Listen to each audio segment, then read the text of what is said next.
Power Project family, how's it going? And listen up. We talk about meat and nutrition all the time on this podcast, from the carnivore diet, keto, low carb, IFYM. And the cool thing is that we've partnered with a great company, Piedmontese Beef. Yes, it's beef. And the great thing about Piedmontese Beef is this: no matter if you're someone who's dieting on low fats, high fats, carnivore, any diet, they have different types of cuts of steak that are going to fit your diet perfectly. From the flat iron that has, Andrew, what is the macros on that thing? So that one has 46 grams of protein and only 4 grams of fat for the entire steak. And if you want fattier cuts, they have ribeyes, center cuts. They have literally everything for no matter what diet you do. So you can't use the excuse of your diet and tell yourself that you can't eat red meat. So Andrew, how can they get Piedmontese beef? Yes, man. So that's at Piedmontese.com. That's Piedmontese.com. At checkout, enter promo code POWER for 25% off your entire order. And if your order is $150 or more, you get free 2-day shipping.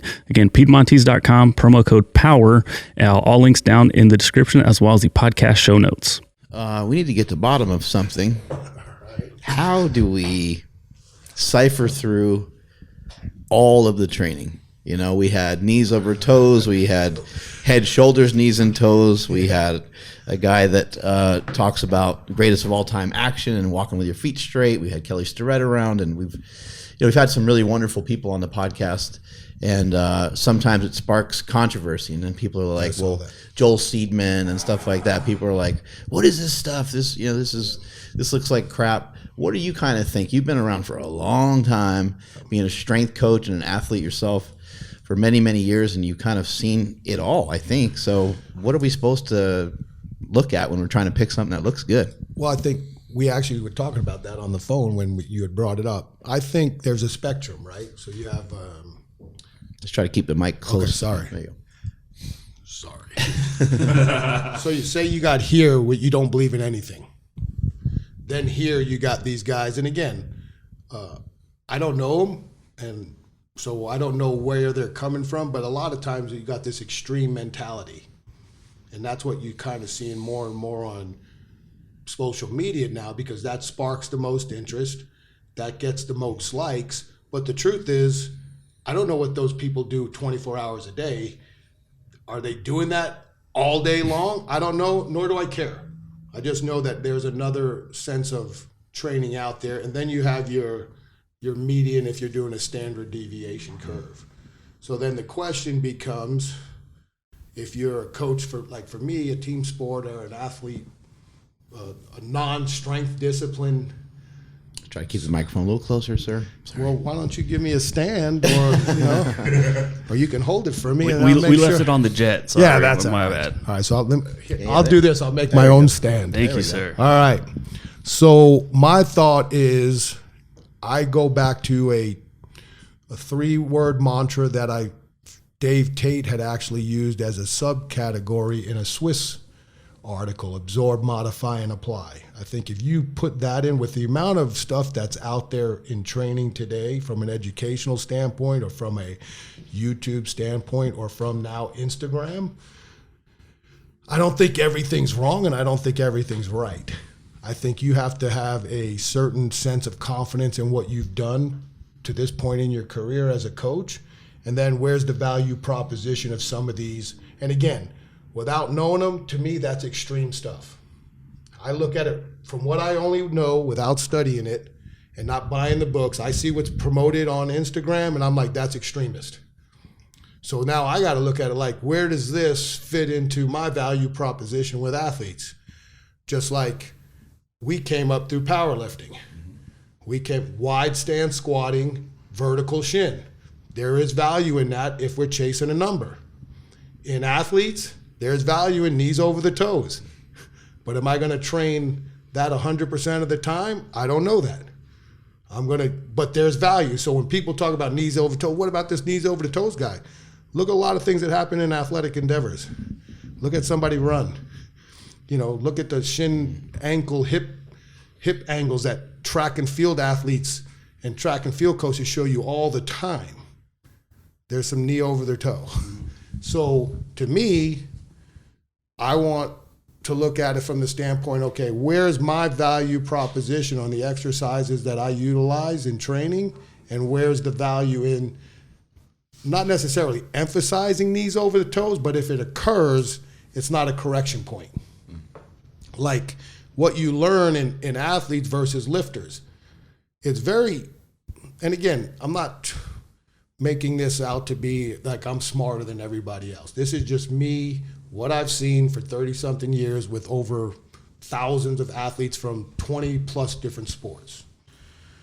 Whether or not I believed at a time that you should squat with a vertical shin because I came up through a powerlifting technical aspects of how I learned how to squat, I also know that most lifters, regardless of how much they weigh, their height is still very similar regardless of weight class. And none of them, or very few of them, are 6'6", 6'8", and unlike the huge guy who's setting all the world records, they don't weigh 400 pounds. You know, my 6'6" guy could weigh 240. Right. My 6'6" guy can weigh 280. But my 6'6" guy can weigh 350. So they're going to have different levers. They're going to have different hip widths. So even though I'm teaching a protocol of squatting, if that person's knee happens to move a little forward, I'm not concerned about that because I'm more concerned with what's the depth that I choose to evaluate. And I'm more concerned with knees rotating in instead of staying in line with the lower leg, the lower bones of the leg, and keeping in line with the ankle. So that to me has more importance than if the knee floats over someone's toes if I'm trying to teach an alleged vertical shin squat. What if it compromises the distance that the person travels? Like with Joel Seidman, he believes that a half squat is like a full range of motion squat. He's got but from what I've seen in almost every single person I know, regardless of mobility and flexibility, they usually give up a little something when they go full range of motion. So what I've noticed is like knees over toes, a lot of his stuff that he promotes, a lot lighter weights when you're doing those full range, when you have the knee over the toe. Not that you can't get strong that way, but it's something to keep in mind. And when you're squatting higher, like what Joel Seidman's doing, obviously you're seeing people use 5 and 6 plates because the movement is much shorter. Yeah, and there's value in limited range of motion squatting. I was part of a research article with Dr. Matt Ray that, and you see it a lot of time with track and field athletes. That's why track coaches are big on quarter squats. But there's also value in earlier in the training cycle before big meets to do full range motion squats because it works the hamstring slightly different. And then as you get closer to competition, you can move and get different levers for different transferable traits. I look at it this way. All what you said, there's a lot of value to. And both of those guys make sense. If we as a society did a better job with free play, and we've lacked physical education, and it's not the education, it's the societies and how educational, the higher ups, the administrators have changed what physical education means. Like my oldest son was taught, he doesn't have any bad technique. He was taught how to lift at a very early age. So he's gonna go ATG and not have any issues. So a lot of times you're seeing issues because, like all of us, by the time they started doing this specific movement, they've already created natural competencies because they've been sitting like this for 5 years, and then, I'm going to do knees over the toes, or I'm going to go do 90-90 iso holds. And remember, isometrics was a full programming methodology back in the 60s for sport. People did all isometric movements. So all it comes around, it's like anything. Like here's the thing, and this is where I tell people, just watching things, how people recreate what's been going on. Like when Charles Poliquin started tempoing everything, and I'm not saying this isn't nothing against Charles, but hey man, Arthur Jones was doing that with Nautilus when Nautilus came out. 4-centric, eccentric, 1 count, mid count, pause, 2 count, concentric, and then a slight pause at the top so you couldn't rush your reps. So what did Charles do? He made it part of the script. Hey, we're going to do 5 sets of 8 at the bench, and we're going to do, X for explosive, 2-1, right? And then then Then it became like submax eccentric work, isodynamic work. When Christian Thibodeau came out with the Black Training Book Secret, back when we were all following T-Mag, back in the late 90s and early 2000s when that started. So what are they doing? Isometric holds? Yeah, they were doing that in the 60s. Knees over the toes? They were probably doing that in every physical education department in the history of the world. Hell, we were probably all doing it when we were running around the playgrounds with no coaches telling us we were wrong to do it. So now the problem is everything's organized and programmed.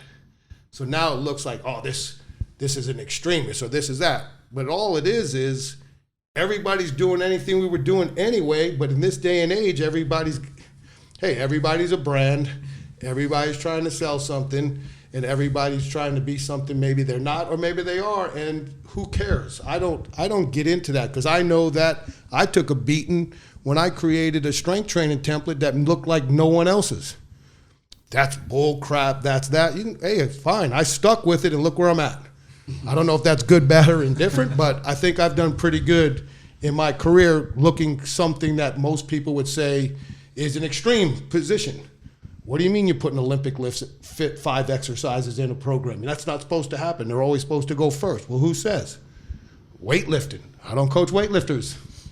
And the greatest thing about training athletes, there's no definites, there's no absolutes in training an athlete, because it all comes down to talent and organization and commitment to the athlete. And if you have any type of structure with any type of merit, that guy's going to respond. Your ultimate goal, depending on what level they're in, is what type of level of strength and power they need. So you've been coaching people for a ridiculously long time.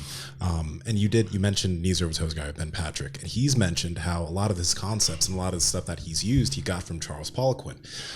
But it really has me curious, since you've been in it for so long, is there anything that you've seen that's maybe not new, but potentially maybe shocked you in the way it was put together, of how actually useful it was? Like something that you're really, or types of training or types of anybody's programming that you've been really impressed by, that maybe other people should maybe pay a little bit more attention to?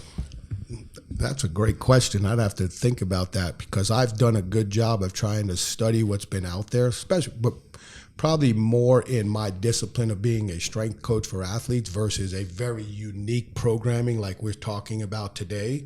And you're seeing it being done like is Dr. Seidman stuff. Joel Seidman, yeah. Yeah, he's doing it with athletes. Actually, I coached one of the athletes that he shows doing the demos, and he's responded very well to it. I think when you have like uniqueness in programming, especially at the higher levels, because those kids or those athletes will adapt much faster, there's value in saying, like, let's just say this particular athlete, because I've worked with him, trains with Joel Seidman in the off season, then he trains with us, then he trains with Joel, then he trains with us during the season. Yeah. Well, right when he's probably, again, adapting a lot to Joel's specific demands on him, now it's time to change the demands. He comes and does a 9-week the off-season program in the NFL, and then right when he's kind of had enough of us, he goes back to him, and then during the season, it's survival of the fittest. It's managing stress, watching how beat they are. There's a lot of different things that come into in-season training for a professional football player. And I want to know this too, because when we had Joel Seidman on the podcast, Mark was mentioning about how so many things that Joe was mentioning was useful. But when you go through the comments on Joel Seidman's posts, people are roasting the fuck out of him continuously. But you're over here saying his stuff is actually pretty damn useful, and you've been in this you've worked with multiple professional teams, thousands of college athletes. So what's good about what Joel is doing? I mean, again, where does it fit? Like, there are certain things where, okay, so I don't know who's cursing him out, but he's doing 90-degree bench presses. So what's the difference between that and a 3-board press? So you see what I'm saying? Yeah. So it's as simple as, I'm a simplest, because I deal with athletes that don't want to hear science. They want to know how they're going to get better. So for me, you ask me, where's the value in 90-90? Well, what's the damn value of a 3-board press? Those damn half presses, those are bullshit. And then the guy goes in the squat rack and does some pin presses. Yeah. It's just like, well, again, like, for example, you hear about different programming stuff, right? And again, I'm not here to, hey man, like I said, man, I'm not the smartest guy. I read between the lines. I've always tried to pride myself on, okay, what is this? How does it, can it even work for me? Absorb, modify, and apply, because if it don't, it don't. But like, for example, and Mark will laugh when I say this. So when the West Side template came out, there was a dynamic effort day and there was a max effort day. Over time, that dynamic effort day, when it came to competition, became a max effort day, right? So now you're really max efforting one day with a million pounds of bands, one day not so much with a special exercise. Or, even though there were some currents and sequencing in that conjugate model with the rotation of exercises and working maximal effort, dynamic effort, and repetitive effort work throughout the week, they were trying to say you shouldn't do more than both in the same time. That's why the volume stuff came with extra workouts, the max effort day. But yet, when they started introducing the board presses, because the bench shirts became so important, remember you do your 8 sets of 3 or 9 sets of 3 of dynamic bench, but then you followed up with a heavy 5x5 or 4 or 5 board press to overload the tricep, because the bench shirts can get it off the chest, but you still need the tricep power to lock out. So I'm reading between the lines, because when I build out my programming for athletes, all that stuff comes into play. The difference is those different 3 types of strengths that I choose to rotate from, either a combination of block, concurrent, linear, and all that, fit in the same session, but a different type of movements being done differently. So for example, if I'm on like a max effort strength phase, so to speak, I may do, a power clean first, and that's going to be my max effort work, 85%, 10 doubles, Prilipin's chart. But then I may do dynamic effort box squat for explosiveness, and then I might do a dumbbell row, dumbbell incline for sets of 12 for the repetitive effort method. Mm-hmm. So most people would see that and say, you can't do that. Well, yes, you can, because I've done it for, since probably 1998 when I really starting it, but when probably mid-2000s when I figured it all out, like, how do I put all these 3 methods of strength in it? Just like when I started, everything was based off the traditional heavy, moderate, light day. You have one day heavy, one day light, and one day moderate. But what you find out is the heavy day, by the time you do your 3 big lifts all heavy, is not a good day. Yeah. Your light day was too easy, and your moderate day was, let's say, ideal or optimate. Mm-hmm. You optimize the workout with a moderate type of day. So my goal was, how do I make every day an optimized day? Instead of keeping the order of the exercises always the same, right? Do an Olympic lift first, do your lower body second, and do your upper body third, if you're doing it that way, and then all your ancillary stuff was, well, I'm going to break it up where I'm going to prioritize each one of those movements first, and then I'm going to have a major emphasis second, and then I'm going to have a minor emphasis third, so that one's heavy, one's moderate, one's light. So now you build off that, and now I start learning this dynamic effort and maximal effort, and start reading Russian manuals, learn about Prilipin, and you're like, okay. The first for me in the 90s was the dynamic effort was very easy. That's light. So that became tier 3 was dynamic effort. Then the other one was still max effort, and then tiers 4 and 5 were all the repetition models. But then I started learning about concurrent sequencing of rotating or block periodization, where you emphasize and you try to raise and maintain traits. That didn't happen. That never even occurred at Utah. This eureka moment happened in the early 2000s at Arizona State. I finally clicked, looking at a grease board for about an hour, was, okay, wait a second. I figured it out. You rotate the emphasis of strength based off what you're trying to develop, instead of keeping them locked in, so that when I do need to be more dynamic and explosive, that takes precedence. So now that's 1. But I always got to maintain maximal strength. So it has to always be 2. It can't be 3. Dynamic effort strength can be 3. Repetitive effort method can be 3. max effort can't be 3 because it's too important to those two factors of strength. Because if you get stronger, you can do more reps at higher weight, and if you get stronger, you can move heavier weights faster. So I just flip things. So early in the summer, say for football, if our volume of running's high, we started out with repetitive effort type of work first, and then we retained strength. And then we had a strength phase that we tried to maintain or progressively maintain during that time. And then we retained speed at the minor emphasis of the day. Second phase, we go into strength, but now I need to start getting more powerful because our volumes of running starts to decrease, so it's more effective to be more powerful to get the sprinting up. And we're still training speed, but then repetition's third because I want to keep the lean mass because that's important for injury prevention.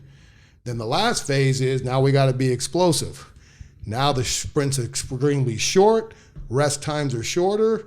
I need to be very dynamic in the weight room to correlate what I'm doing on the field, still maintain or raise that strength, and then repetitive effort is third again. So that's kind of the game you play. No different than, okay, let's use this 90-90 model. Now, I didn't do it this way but I did it where I varied ranges of motion with upper body strength during the season with NFL football players.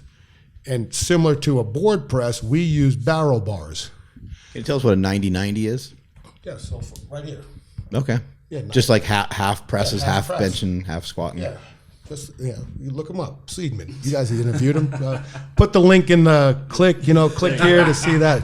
Thank you, Coach. See, I'm learning that stuff. I didn't know the origin of it. I didn't know it came from him. I don't know where it came from either. He's okay. using it, so Yeah. I just called it partials, right? We're going to do partial work. Yeah, let's go squat to a high box, right? Hey, you squat to a 16. Today you squat to 22.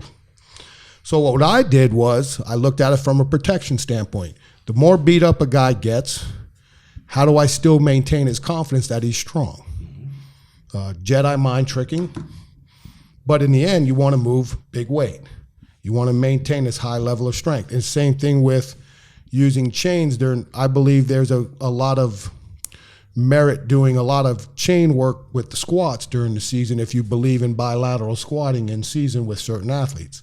So for example, we go through training camp, we get out of training camp, we're going into the first phase of the NFL season.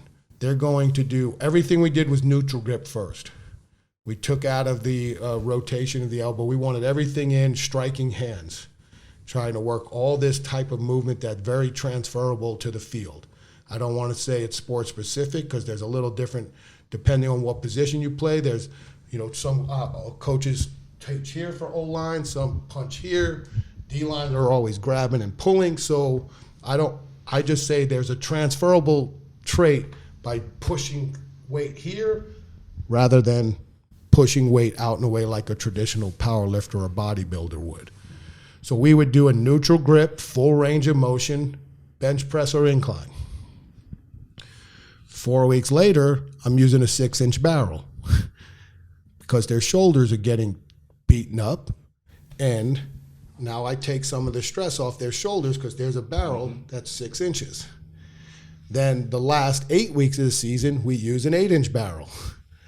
So no different than a board press. If I was using board presses, it would probably go, full range the first couple of first cycle, 2 or 3 board, 4 board, and possibly even a 5 board. Our guys liked the barrel because it had a neutral grip. We trained that cycles in the off season, so we had estimated maximums that we could percentage off of, so that the guys could feel that they were strong and they want confidence.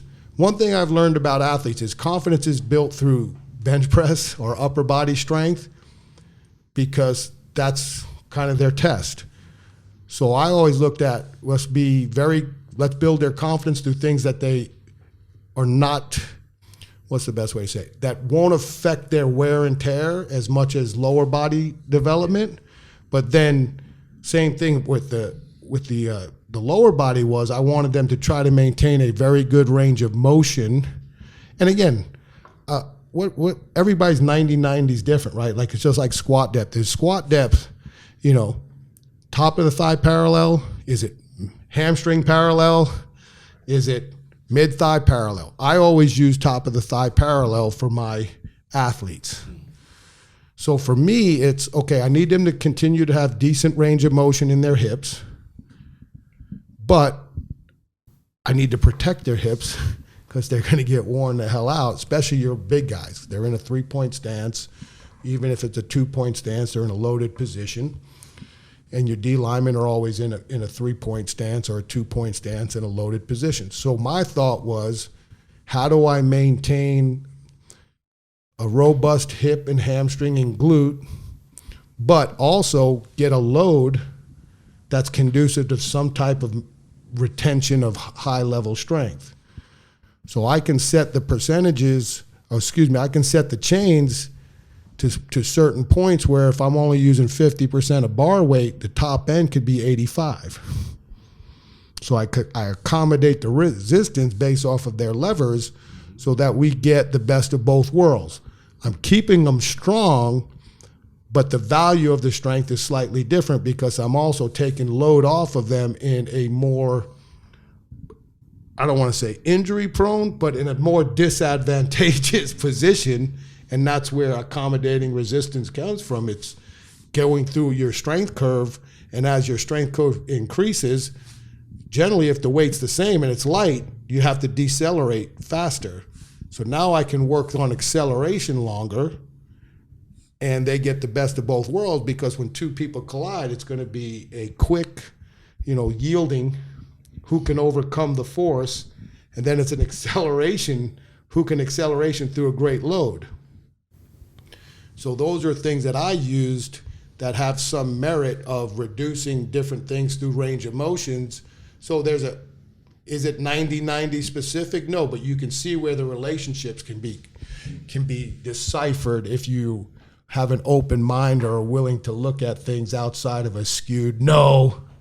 Just like I said, I really believe this. How many of those people were the ones with negative comments to the 90-90 model do different box squat heights and do board presses? I don't know that, but I guarantee you there's a percentage of it that probably do those exercises, and there's very similar beliefs there. So that's where I kind of, I've learned a long time ago when I stuck my neck out for myself that I don't really say that's BS. And even my thoughts on CrossFit have changed a lot from when it first came out. I still think there's certain things I'm never going to do athletically, but like what? High volume plyometrics and with 400-meter run. Okay. But just like we, now with me delving into strongman, but what are we seeing when we see these athletes do this? That what was once said the body couldn't do can be done. I think in the world of strongman, and I had this conversation probably yesterday and a little bit today with somebody, the sport of strongman has hurt the strongman because they've pushed the boundaries of how strong we thought a human can go to a point like today at the Arnold that I just left. They're doing a 275-pound circus dumbbell, so obviously the grip for reps, and that's absurd. Several guys got 0. Well, I can get 0. So what the F, man? I don't want to see dudes 0 out. Right. You know what I'm saying? I don't want to see you 0 out. Don't make an event 0 out. Because if 0 gets you into the Arnold, then I want in because I'll 0 out all 5 events and I'll come in last in the Arnold and they'll think I'm one of the strongest men in the world, right? Put me in, guest lifter, 11th place, big house, 0 points. Yes, I'm the 11th strongest guy in the world. We'll be there cheering for you. Yeah, I mean, so it's like, I'm disappointed in that. Don't tell me it's a deadlift for rep test and a guy's max is 5. That's a sub-max set. That's more closer to a 1 rep max than it is a true test of strength endurance.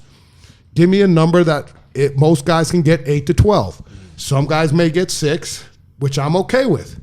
Some guys may get 13 or 14. That's elite. But your bell curve guy should be able to get 8 to 12 with a number that is a rep test. Yeah, I think if they changed it just a little bit, it would the athletes would have opportunities to stay a little healthier and maybe a little lighter. I know some of the lighter guys are actually doing really well nowadays. But yeah, some of the 231 guys, like there's 231 guys cleaning and jerking or cleaning and pressing 180 kilogram log. That used to be, you got to remember, I think one year when Kaz won it, he won with 160. You know, and then now the high level strongmen, they rep 180. And it's just like farmers walks. Farmers walks, when those guys were rolling, used to be 220 a hand pounds. Now they're 220 a hand kilograms. Whoa. You know, just like ridiculous stuff, like the frame like 500 pounds. Yeah, 440 or 200 kilograms. Yeah, 440 pounds. It's ridiculous. You know, so again, what have we proven the human body can do if you can get past the? I'll probably blow this. What is it? The sympathetic mind, or the fight or flight? So on, is that sympathetic or parasympathetic? Para, right? These dudes are breaking that now. They're fearless. Like we were just talking with Dave. Remember, Mark, when you were starting to powerlift, the 800-pound deadlift was mythological. There wasn't a very few. Yeah. Then all of a sudden, hell, anybody who can pull now pulls 800, right? Like 400 kilogram deadlift is like 165, 181. Yeah. And you remember back in the day, man, it was, honestly, who's pulling 800? There was legitimately like 3 people that deadlifted like 900. It was Doyle Kennedy, remember the big dude out of Oregon? And Gary Heisey had the record. Yeah, and then Gary Heisey. Those are the 3. Real tall dude. Yeah, and Heisey was like 6'7", and had a traditional build for a conventional deadlift. Ed could do it either conventional or sumo, whatever he woke up doing. And then Doyle was just a big mountain man. Yeah, he was just monstrous. Huge. But now it's like, yeah, man, I pulled 1,000 in the gym. And I'm like, yeah, dude, go to a meet and lock it up, because that's impressive. But then you look at the CrossFitters, right? Everything we were told not to do, but I will piggyback on, those are world-class athletes. I hope that's not being done at the WODs. Right. And again, I think that it's all coaching too. They're getting coached by high level people at that stuff, and they have the capability. But look at their body fat. Like I walked by Matt Frazier yesterday on my walk, and I'm like, why is this dude filming this? You know, this dude that's like up to here. And I'm like, that's Matt Frazier. Like that dude is like the most fittest dude in the world 4 or 5 times over. I watch him. Yeah. And I'm like, boy, the TV does him justice, because golly, I knew they weren't. Yeah.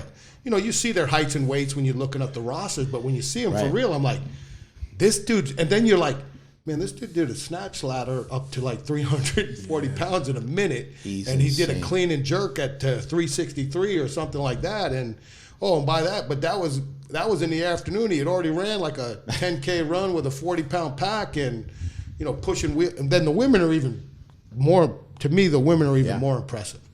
You know, when they're doing like yoke walks and handstand walks for 50, 60 feet without falling. And so, again, as a strength enthusiast and someone with not that ability, I have a tremendous amount of respect. Like, I watched the CrossFit Games. I would have never thought I'd ever say that out loud, but I do, because it's impressive. Like, you're probably more impressed with people that do things that you wish you could do.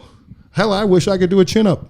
These fools do chin-ups like, you know, I do chin-ups every day, like sleeping. I sleep doing chin-ups. Me, I'm like, golly, I need like 42,000 pounds of band tension and, you know, and all that other stuff. But it's just, you know, that's just how it works. So for me, I've just learned that everybody's got a reasoning, and if you can justify your reasoning and it has some type of merit, then who am I to judge? And if that's your way of, and that's your philosophy of training your athletes, then it's there.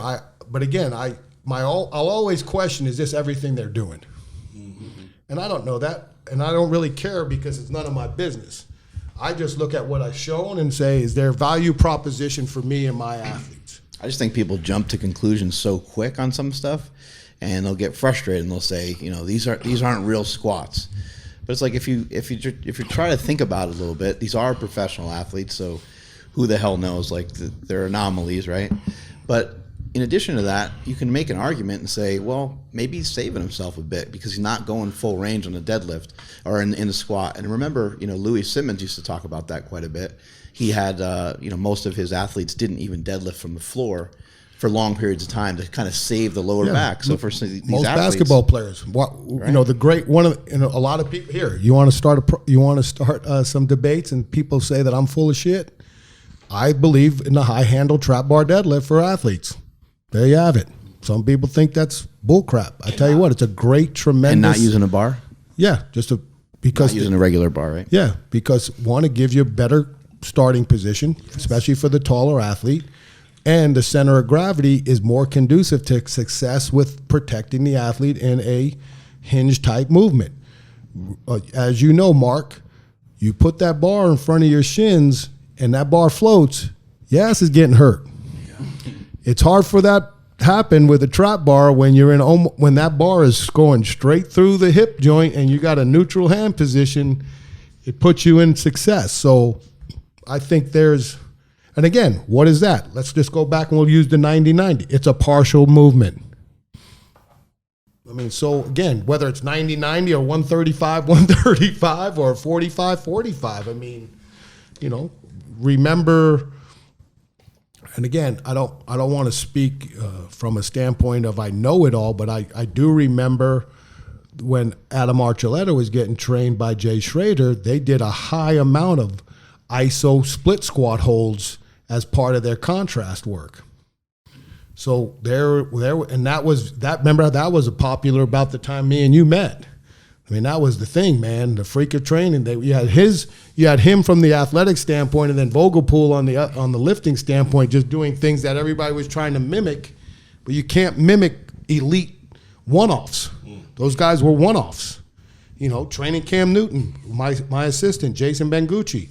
That's a one-off. Training Christian McCaffrey. I've never seen anybody like that before in my life. Got to see him live in front. Yeah, I got to see him when House was coaching with the Panthers. He just kind of I didn't get to meet him, unfortunately, but he just kind of walked by because we were on the field thanks to Big House. But his calves, his hamstrings, he's just massive. I'm like, what? I just can't even. You get to the quarterback, you get to kill the quarterback. Not with him. You look at him like, I'll let somebody else tackle him. Yeah, not him. He's one of the hardest working guys I coached. He's definitely one of the toughest guys I've coached. He wants to win, and be honest with you, what you learn is he is who he is, and those three things I just said matter to me than what's he wearing to the post-game press conference, because that's his world, and more power to him, man. Being yourself and not conforming to what the ideologies of who that position's supposed to be. And he's going to be, let's face it, he's one of the greatest ever because he's an anomaly. And he's proven there are certain things. And you see those quarterbacks who kind of opened the doors for his skill set, and then he exceeded those skills of the Randall Cunninghams, the Fran Tarkentons, the Mike Vicks, Donovan McNabb, and those guys that had a little bit escapability. He took it to the next level, and he opens the doors for the Lamar Jacksons and the Kyler Murrays, who different size. So I always go back to, but they weren't Cam. Cam Newton could punish people, and he wanted to punish people. And that's what made Cam. He knew what he needed to do as a player to give him his mojo on the field. And it's like when they were talking towards the end, well, we're not going to run him. And he's like, you got to let a lion eat. He said something like that. And his part of his game is, I need to run and get hit because that helps me do the rest of my job. And he created a nice dynamic for himself, and I hope he plays again, and I hope he has success because he deserves to. I wanted to go back and ask about some of the different training philosophies and those that, I don't want to say push it, but that just, I guess, show it on Instagram and have all the followers and stuff. What happens is it develops camps, right? Like, this is the way I do it, and the way this coach does it is wrong. And so I'm going to go on his page and tell everyone that this is wrong. But what I wanted to ask you, is there any detriment to just putting the blinders on and following one training philosophy and just saying, I'm going to take this as far as I can take it, and I'm going to ignore everything else? Is there anything wrong with that? Yes. I don't necessarily think so. I agree in very holistic approach. I try to figure out things, but I do know this. structure will always win over unstructured. I don't, and that's why with some of the things that I've done, I try to tell people I don't necessarily agree with training a sport with a sport. Like, I don't think you can train, I shouldn't say I don't, you could have success regardless, but to do a full-blown Olympic lifting type of weightlifting program for an athlete, I think you lose some of the components that they still need to enhance their overall preparation because of the specific skills and the specific principles and training techniques that go with it. Same thing where if you invest your entire time on a powerlifting program, there's certain things that is a detriment to the athlete's development, as well as if you were a bodybuilding program. I believe that in those three major disciplines, all three of them can be intertwined into what I call athletic-based strength training. So for me, I don't think that way. I think of what can I grab and make this work in my world? Like, where does this fit? Like when I first started, there was a lot of things that I believed to be truths that I had to circle all the way back on. Or when a new exercise becomes, like you talk about popular demands, right? So Brett Contreras, the glute guy, right? Well, there's a lot of confrontation of is there values in doing hip thrusts? I think there is. So now I have to figure out where does it fit. So I classify it as a total body movement because in my definitions and when I teach my coaches that I mentor, it's a hip extension movement. So for me, hip extension falls total body because it ties into the deadlift family and it ties into the Olympic lifting family of hip extension movement. But there's probably people that would say, I consider it a lower body movement. Great.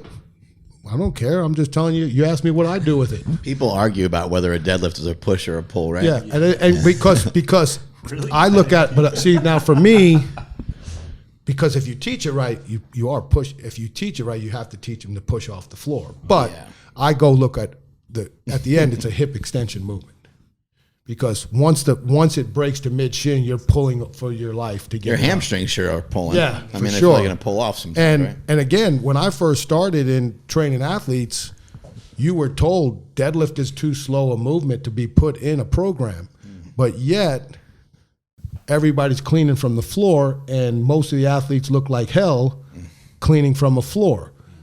And then, again, you go through these things as you grow. It's just like it's a journey, man. You're just trying to figure out what's best for your athletes. Well, if you're going to clean from the deck, you might want to teach them how to deadlift so they don't have a bad pull and get hurt, because once they start pulling and they're not in good position, they damn sure ain't got no chance to look good catching a clean. And for me personally, I teach to clean from the ground up. Most Olympic weightlifting coaches will teach top down because the catch is so important. The catch is important. You learn how to absorb force. You learn how to embrace a bar. But I don't need to catch a bar to get what I need out of Olympic lift, which is hip extension. I can do a shrug pull. I can do a power pull. I can do partial work of pulling through the clean family without necessarily having to catch. And then there's the strength coaches that don't believe in Olympic lifts at all, and they'll go more into weighted jumps and throws.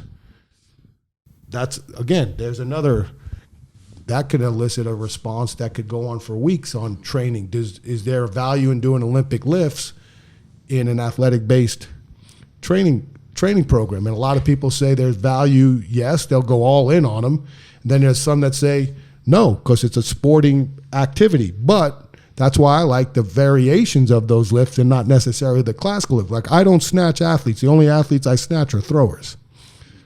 Because most athletes, by the time they get to me, have poor shoulder strength, especially in the posterior capsule, and they haven't done a lot of pure overhead work, so they're not conducive to that type of positioning. And I can get more out of doing a snatch grip pull, and it's more safer than trying a value proposition to teach an athlete to snatch when he really doesn't want to, or she really doesn't want to snatch anyway. Throwers, a little bit different because of the true relationship to strength and power and distance.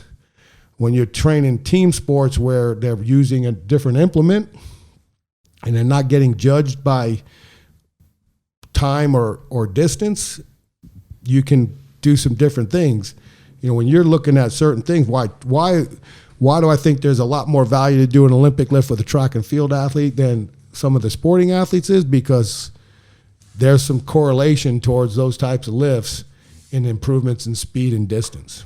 So again, it's a lot of there. I don't want to say it's common sense. It's just take your time and ask why you're doing it. Am I doing Olympic lifts for me, or am I doing lifts to benefit the athlete? If I can say it's benefiting the athlete, then there's value in possibly doing it. If I'm saying it because everybody else is doing it, well, what does that have to do with you? So it comes down to who are you doing it for? It's like when you see all these people bringing more and more technology into their programs. Are you really using the technology to enhance your programming to benefit the athlete in their sport of choice, or are you doing it for followers or to prove to your peers that you're ahead of the game, or you're trying to say you know more than them? I prefer to use what I can use to value, and there's a lot of cool stuff out there. I'll be honest with you. There's a lot of stuff I wish I could use. Got to have the manpower. Someone's got to decipher it, and someone's got to be smarter than you to give you what you need. I know what metrics I want as a coach. Can you give me these metrics and tell me this in a coach speak rather than a science? Because if you give me science, I'll probably understand some of it, but I am a coach at heart. But I've got to go to the sport coach, and he's going to want, how is this helping me win or lose a game? Because my job's on the line. And if my job's on the line, guess who else's job's on the line? Yours. So you have to find those small wins, and then you just go out there and do what you want. What you also find, what I would tell you on your original question is, what you'll find is when you when you work with high-level athletes, they don't train year-round with the strength coach of the team. They train all around the country with some guys that I have a high regard for. And like you said, you're talking about a couple of guys right here right when we started, very unique deals. These guys are training there because they believe in it. They come in and say, Coach, when we do this, I'd like to change this, or like if I'm not a knees over the toes guy and this guy is, and he is all in, well, this is his world. His office is his body. And I taught a lunge. Say I'm doing a reverse lunge and I want a vertical shin, and this guy's trains with knees over toes guys. He's like, Coach, fine. What do I care? We're lunging. You know what I'm saying? It's as simple as that. Like, or, guy trains at a certain place, says, Coach, man, I like these drills. I think they're really good. I said, well, how much do you like them? Or you find out 10 of your guys train at the same place and they all like the drills. I'm probably going to find a way. Those drills are going in the work prep, because in the NFL, 10 people that are going to make your team is 20%. That's a high level. And most of those guys, if they're training all at the same place, that guy must know what he's doing. And sometimes, especially field work, I'll always say, I'm not an expert in field work. I'm very competent in my field work. I'm very, very confident in developing field programs, but I will always listen to what I call field expert coaches, because I'm a programmer. I'm a traditional weight guy. So for me, you're going to have a hard time flipping me in the weight room. But if you can bring some true value into getting my guys better on the field, to a point where if I were to be back in coaching today, and the types of staff that I would put together, and one of the persons I would hire, he would probably be in charge. I would probably turn all the field stuff over, even the linemen. And I always work with the linemen on the field, just because I feel like as we grew together as a staff, that was becoming his expertise. He was really doing a lot of research, especially in the prep work or the movement prep and those types of drills. Again, it's just being confident in yourself, knowing, hey man, it's time, man. You're not that you're set in your ways, but you're this guy, right? Like I'm big house tier system guy. He's knees over toes guy. He's 90-90 guy. He's, I don't do Olympic lift guy. I'm going to throw med balls and do handstand push-up guy, and and all that other. I like Tim Anderson original strength, basic segmental rolling and crawling. I saw the benefits in myself. If I see any benefit, I know it'll work with a high level guy. Now, did everybody buy into it? No. So it didn't get all the way into my programming, because there's certain things that it probably is going to be hard to sell certain guys, but certain individuals it did.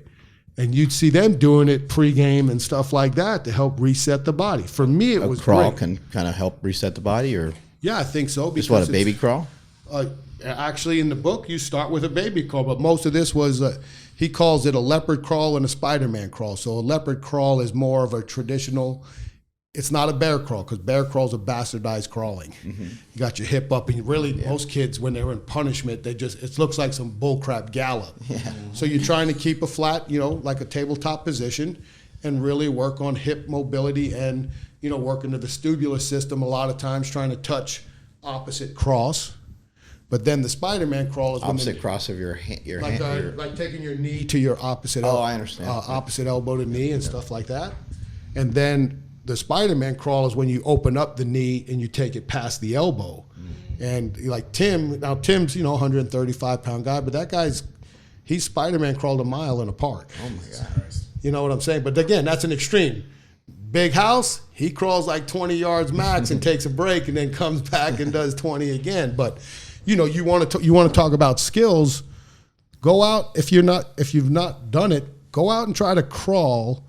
Especially if you're really trying to do it, and put a dowel stick down your spine and see how well your body moves, and try to crawl, even if it's 10 paces without that falling off.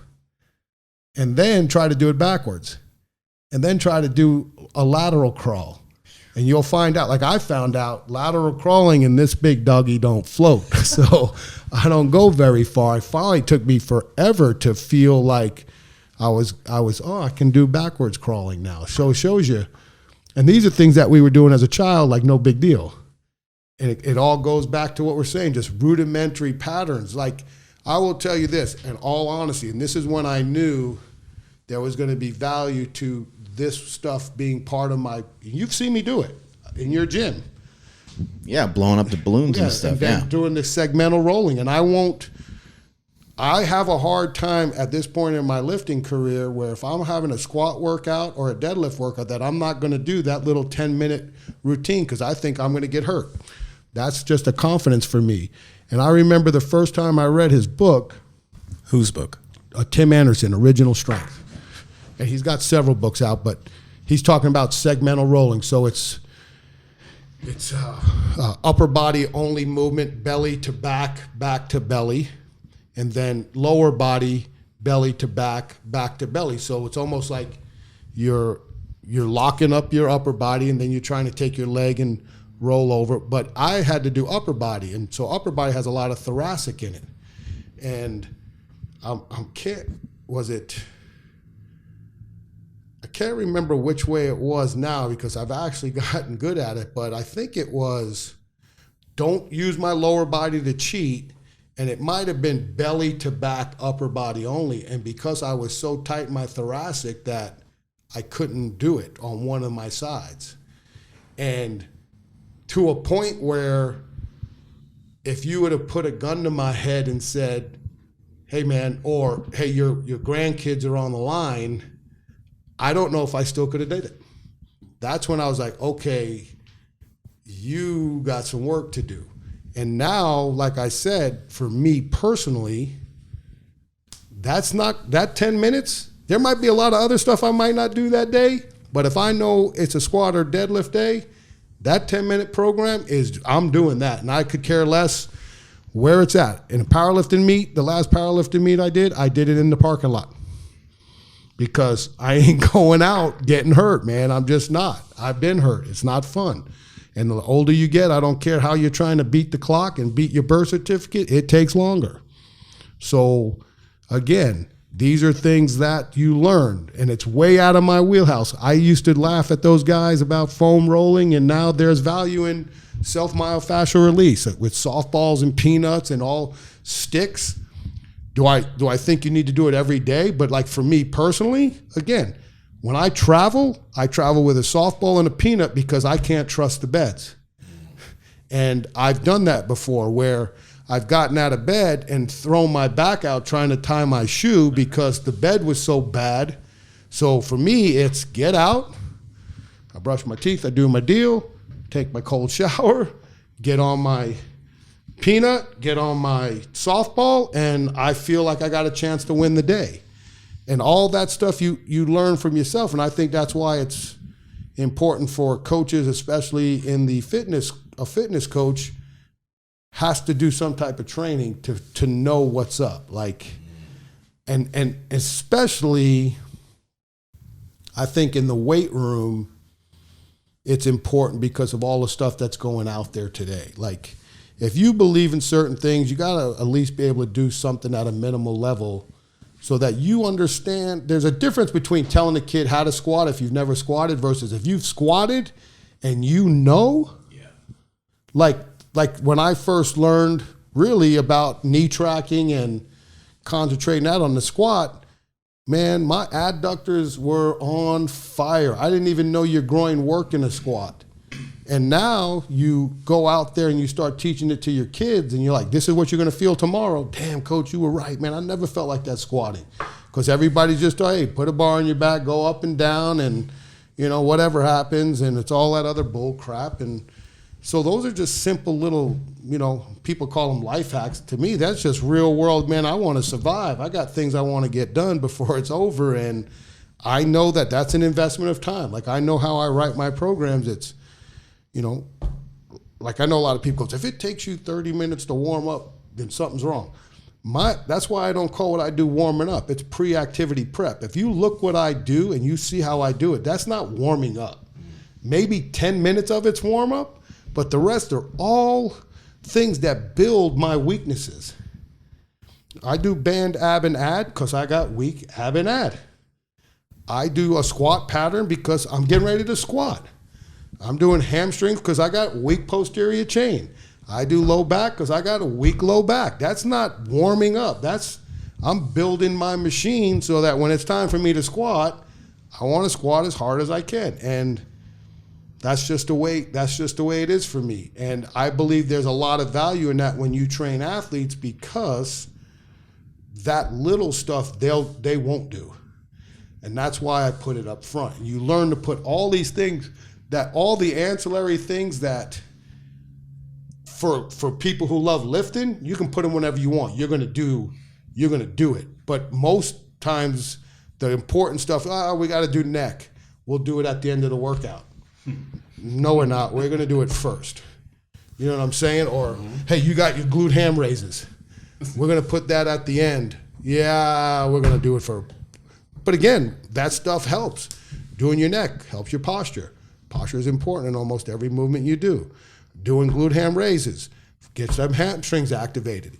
We're always going to be doing some type of lower body or total body movement when we're in the weight room. I need that stuff to be ready.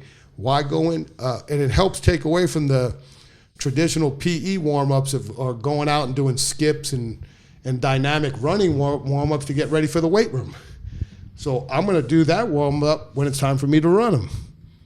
And it gives you more variation. It gives you more applicability to what's going on. Just like on the days that I don't train or lift weights, I spend about 30 minutes on mobility. I do ankle, I do upper body, and then I do some type of hip mobility. How long have you been doing that for? This type of training for me personally, well, since when? Well, I saw you in maybe 5 years ago. Well, it's probably longer than that, right? Because that was the Super Bowl year, so that's 7. Okay. Probably 2 years before, probably 2 or 3 years before that, when I started the original strength stuff and the crawling and all that. And so how much different is it for you now? Like, are you way better at these? Because, you know, if we stick to something for a while, we can. Yeah, I think we've seen a big improvement. There's a lot of improvement, but then again, some of it's Groundhog Day because of it's like I'm really, I go, sweat is the lubricant of success. So when I'm all lathered up and it's nice and good, but then, after the workout, but again, here's the problem, right? The problem is after my 2-hour workout, if I take a shower and go and sit here and work on a computer, then I probably need to grease the groove again. But I've seen, I still have decent squat depth. I don't know if I'm USA powerlifting squat depth, but I can get to top of the thigh parallel and feel pretty confident that I like that depth. And it's safe for me, and I'm not butt winking, and so I know posture and all that stuff. Because of all my injuries, I have to do a lot of that stuff because I've never had full flexion in my right knee since 1985 for a couple of knee surgeries from college. So that still shows up. You can see, like for me, everybody has compensation, but for me in particular, my right foot will always be ahead of my left in deadlift and squat stances because that to me is even. And I'm, like I said, I think there's value in, the people who talk about walking with your toes straight, right? Because then you know that this stuff's probably all in pretty good alignment. But I also know how many people can actually do that in competition. Like you look at some of these guys, the better the athlete, a lot of times the better the compensator. They find ways to get through things. A buddy of mine coached several years in the NBA as a strength coach, and he thought professional basketball players might be the greatest compensators because they truly show a pretty good amount of athleticism on top of their skills in their sport. I'm sure there could be something if I talk to some high-level soccer athletes. They probably have some things that go on. It can go, it goes on and on, man. If you just, as I gotten older, obviously, you go through your different paths. When you're younger and you're in this chase, man, it's about being successful as hell, and I want to win, and that's all it's about. And whoop, whoop, whoop, whoop, whoop. I'm Big House. Check out the logo on my jersey. I got a new one, bigger school, right? And then you realize, is the chase worth it? Then you get to that level, and you're like, wow, man. But then you look back, did you do it the right way? I don't have many regrets, but there's a couple. I mean, we can all say that. But now I'm at that point where I'm in a good place, so now I can make significant impacts. And, if anything comes out of this podcast, and you're a fitness enthusiast or a coach, there are no absolutes. So anything you see on YouTube or Instagram, I'll always question where is the norm of the standard deviation in all of it. And that's how I've always lived my programming for my athletes is going to have my outliers, good and bad, right? You're going to have your guys that no matter what you do, man, it's going to be a hard sell. And then you got your Cam Newtons of the world that, hey, they don't fit your model. So you got to build a different model for them to be successful. But a lot of times, most of them are going to fit in that bell with minor tweaks. And for most of the time, when the people you're working with, they say, I want to do stuff on my own. Okay, cool, go do it. Coach, what should I do? I thought you want to do it on your own. What do you think I should do today, right? And it's like all the time. So I'm like, okay, here's what I think you should do. You sure? Well, then what the hell did you ask me for, right? You just said. So, and again, that's fun. That's just building a good relationship with your players and having an open mind. And the older the athlete and the more successful they are, especially at the professional level, it's just a huge difference in communication. So you learn that. You talk about, the people talk about servant leadership and things like that. I think there's something to be said about that if you're a strength coach for an athlete, because you're providing them a specific service to help them accomplish their goals. And that's the biggest thing that I think has really resonated with me over time was I always wanted them to be successful, but I don't think I ever came to that point where I need to be the person that helps them achieve their goals. They should never be the person that helped me achieve mine, if that makes sense. If I can do everything I can for that person to be successful, I think I'm going to be okay. And a lot of times that shows up. Like any coach who wins an award, it's not because of you. It's because of it's because of every athlete you coach and every assistant or person that's been on your staff. It's not a one-shot deal. Just like anybody who wins an MVP award, you didn't get there by yourself. If you're a quarterback, someone had to catch the balls for you to get 4,000 yards. Now, the ones who don't throw interceptions, obviously they're doing their homework too. But there's things like that I've come to that conclusion. So for me, it's about, I'm in a position now working with dynamic fitness and strength that I can be a good mentor, and I don't want to say I'm a role model because I'm kind of like Charles Barkley like that. I'd rather be someone that is a realist, probably going to tell you things other people won't because I've been through it all. I've seen the good, bad, the ugly, and I know what this career brings both positively and negatively. But it's what better life can you have than helping people, really? And I just happen to be fortunate that my role in helping people are athletes, and I've been doing it from 10-year-olds to all pros and been blessed. I don't know blessed, but I've been in a good position that things that I've done have worked. Like, they've made me look good. Like, I write these programs and these dudes kill it, and I'm like, and they're all in like, oh, House, this is awesome. And I'm like, okay, this is all right. I can do this. And that's why for some people, I moved a lot. Not as much as other people, but I made moves. And a lot of times I made moves because the challenge was over. And it's like, all right, man, like realistically, and I don't want to say this in 100% confidence, but if I really didn't want to move and I wanted to be that person, I could probably still be at Boise State from 1991 to now. The way the coaching changes, the way the administration changes, there's a very good chance that I could still be at Boise State. But after being there, 8 years, you hit a dead end. I'm on this come up, right? Success. I know it works at Boise. And at that time, Boise was 1AA football. So it wasn't what you guys know it is now. So I'm like, I got to go see if I can do this somewhere else under a whole different circumstance. Take a job at Utah. Okay, now I'm dealing with, 30 Polynesians. I got my first full-time staff members. At Boise, I had GA and student assistants. So now I got people questioning this program that at Boise, I'm a god, right? Oh man, this is it. We're yeah, all the coaches. Now I got real live strength coaches saying, why are we doing this? Well, now you got to step to the plate. 2 years later, I moved to Arizona State. Now I'm at that, okay, I'm at that, I'm in the big time, right? Now you got to step. I got Athletes Performance Institute on my campus, training high-level athletes. The pressure's on. You got every guru in the world in the early 2000s training people out of Phoenix. You're the college strength coach. You're looked at like you're the dumb guy or the guy who ain't smart because he's coaching college and they're all got their own storefronts coaching big-time high-level dudes. You got to raise your game. 7 years later, we raised the game. We raised the department standard. We raised the way we trained people. We had a hell of a program. Okay, what else can you do? I don't think there's much to do. Go take another job. That job doesn't work out. All right, I'm going to prove that I can do it myself. I'm going to go private, start my own business, pull out, $250,000 out of my retirement and say, me and my wife, like, this is our retirement. Let's go. Less than a year later, you get your dream job.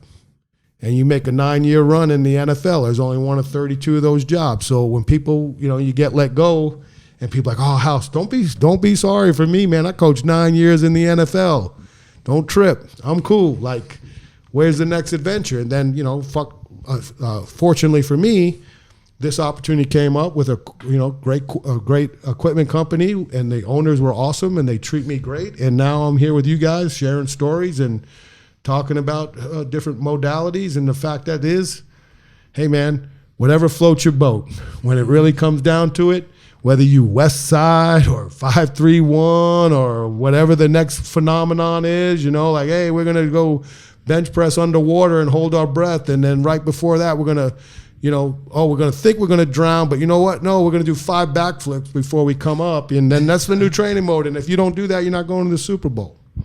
So I'm cool. Like I I listen and learn, and I'll be like, damn, that shit's crazy. But you know what? Maybe there's something some to merit that. there. Can I ask you something? What was your motto again? The 3 words? It's not my motto. See, I'm not that dude. I don't take people's stuff. Motto then. The motto was, so I'm a big mantra guy, and I didn't know that until I started into meditation and stuff years later. So this is a mantra, really, right? Okay. So it's absorb, modify, and apply. So your goal is, because as you know, I've watched you guys enough. You guys are on this quest, right? And it's exactly what we're talking about when he's talking about absolute tunnel vision, right? So you got all this stuff, you're interviewing all these dudes, right? You're taking all these notes. Well, that's a lot of notes. And it's going to be hard to absorb all that.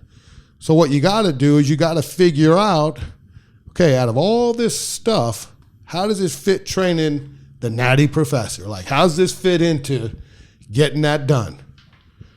Because what you also have to remember is what I used to tell a lot of the guys. Guys would come in after the year, hey man, I need to do this, this, this, and this to get better for next year. I said, okay, yeah, I agree. And especially if they believe in it, then I definitely agree. What are you taking out? What do you mean? You got to take something out. So I always go to just a very basic example of a gas tank. So the natty professor has a 22-gallon gas tank, and you're programming for 22 gallons. But now you're coming to me with 5 more points of emphasis. Well, now that's 27 gallons. So now you're overflowing. And what does overflowing usually lead to? Injury. Something bad. So now, if those 5 are important, which of these 22 gallons are not as important as these 5s? And then you have to figure that out. So that's kind of how I look at stuff, is just figuring things that way and going into a mindset of being able to modify that 22 gallons and then put it into application. So it's how do I optimize what the goal and the objectives are? So I tell people all the time, even there's a lot of times I'll put that slide when I present. Look, I'm not trying to change your mind. I'm not trying to brainwash you. All I'm trying to do is stimulate thought. So the only way you can do that is to look at that 3-word mantra. Take your notes. Like for me, I have a saying now. I know what I know. I know what I need to know. I know what I don't know, and I know what I don't care to know. Like a lot of times when I see this stuff on Instagram, like the knees over the toe stuff kind of intrigues me. The Seidman stuff kind of intrigues me. I've even made comments on his posts because I'm like, okay, I kind of like that. He's had a couple of cool little deadlift variations. I'm like, this guy, I kind of like that. I got to see how this thing works. Where would this fit? Even with my own training. He did one the other day, and I'm like, that might be something I can work into my own training, which always has value, right? Then because if it works in your training, then it's like, okay, if I trained an athlete, how does it fit in my world of training athletes? Obviously, I don't know. I think he was demoing it himself, so I don't know how he puts it in the athlete's model yet, but I'm like, that works for me because I'm a sumo deadlifter. That may have proposition in some of my prep work. So then so now you get into pure application of how's that work. So when I say I don't care to know is because there's so much out there and I just know, man, why am I even going to look into this? It's irrelevant. If I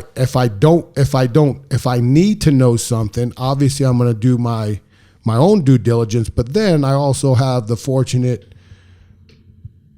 capabilities of having a strong network of people that are more than willing to help me. Mark being one, and a bunch of guys that I've met with here while I've been in town, and women who are willing to share because you're willing to share, right? It's not like, oh man, well, if you want something from me, it's $300 an hour, and if you don't buy my manual, it's in the manual. Well, can you send me the manual? Well, yeah, go on the website. It's $49.95. But that's the cool thing about the strength game. A lot of times, yeah, we all want to make money. We ain't doing this for free. Like and that's the hard thing with coaching is when you're on the come up, man, you need some free stuff because you don't make a lot of money. And then it's like, you get to that point where you start doing your own stuff. You're like, man, what do you charge, man? Some of these dudes I know, like, they don't have money. You know, they got to ask their wives, like, hey, man, I want to go see this Joe Kenn clinic. It costs $75, but, you know, school doesn't pay for it, and we got diapers to pay for. I understand it. I take that stuff to heart. You know why? Because I lived on ramen noodles because I had to pay for diapers when I first started. My wife went back to work 2 weeks after she had a kid. That ain't right. So I owe her. And that's just part of the deal. So for me, I have a soft spot for the coaches on the come up who have to invest personal money in getting better. Now, I also remember back in the day, Jim Wendler saying, don't tell me you have no money, but you're spending, you know, how much money a weekend on cases of beer. That's different. But paying for diapers and formula, that's real life. Hey, if you take $100 out of our money this month, then how are we gonna pay rent? That's for real. And I know that because I lived that when I first started. Hey man, I really need to do this. You know, I'm renting a car, driving to St. Louis to my first National Strength and Conditioning Association. We don't have no money. We're maxing out credit cards. I'm on the come up, but I got to interview for these jobs. You know, I mean, you know, everybody else is staying at the host hotel, and I'm staying at, you know, one of those $49.95 special because that's all we got. You know, I'm interviewing for jobs, and we have to pay our own way. And my wife's like, well, I got to come with you because if we're moving all the way over there, I need to see where I'm living with money you don't have. So for me, it's always been hard to, when I come up with a project, okay, because, you know, people tell me, House, well, your name, you can charge 2 G's. I said, I ain't charging 2 G's. I don't care if they got the money. I just can't, I don't see it. But there'll probably be a time I charge 2 G's for something, but it won't be for that population. It'll be for specific types of roles and what that unique settings are that are now becoming more popular, right? These high-level masterminds where you get 5 people and that's it, and it's a very unique experience. And I've thought a lot about that because I have the capabilities to do that at my own house.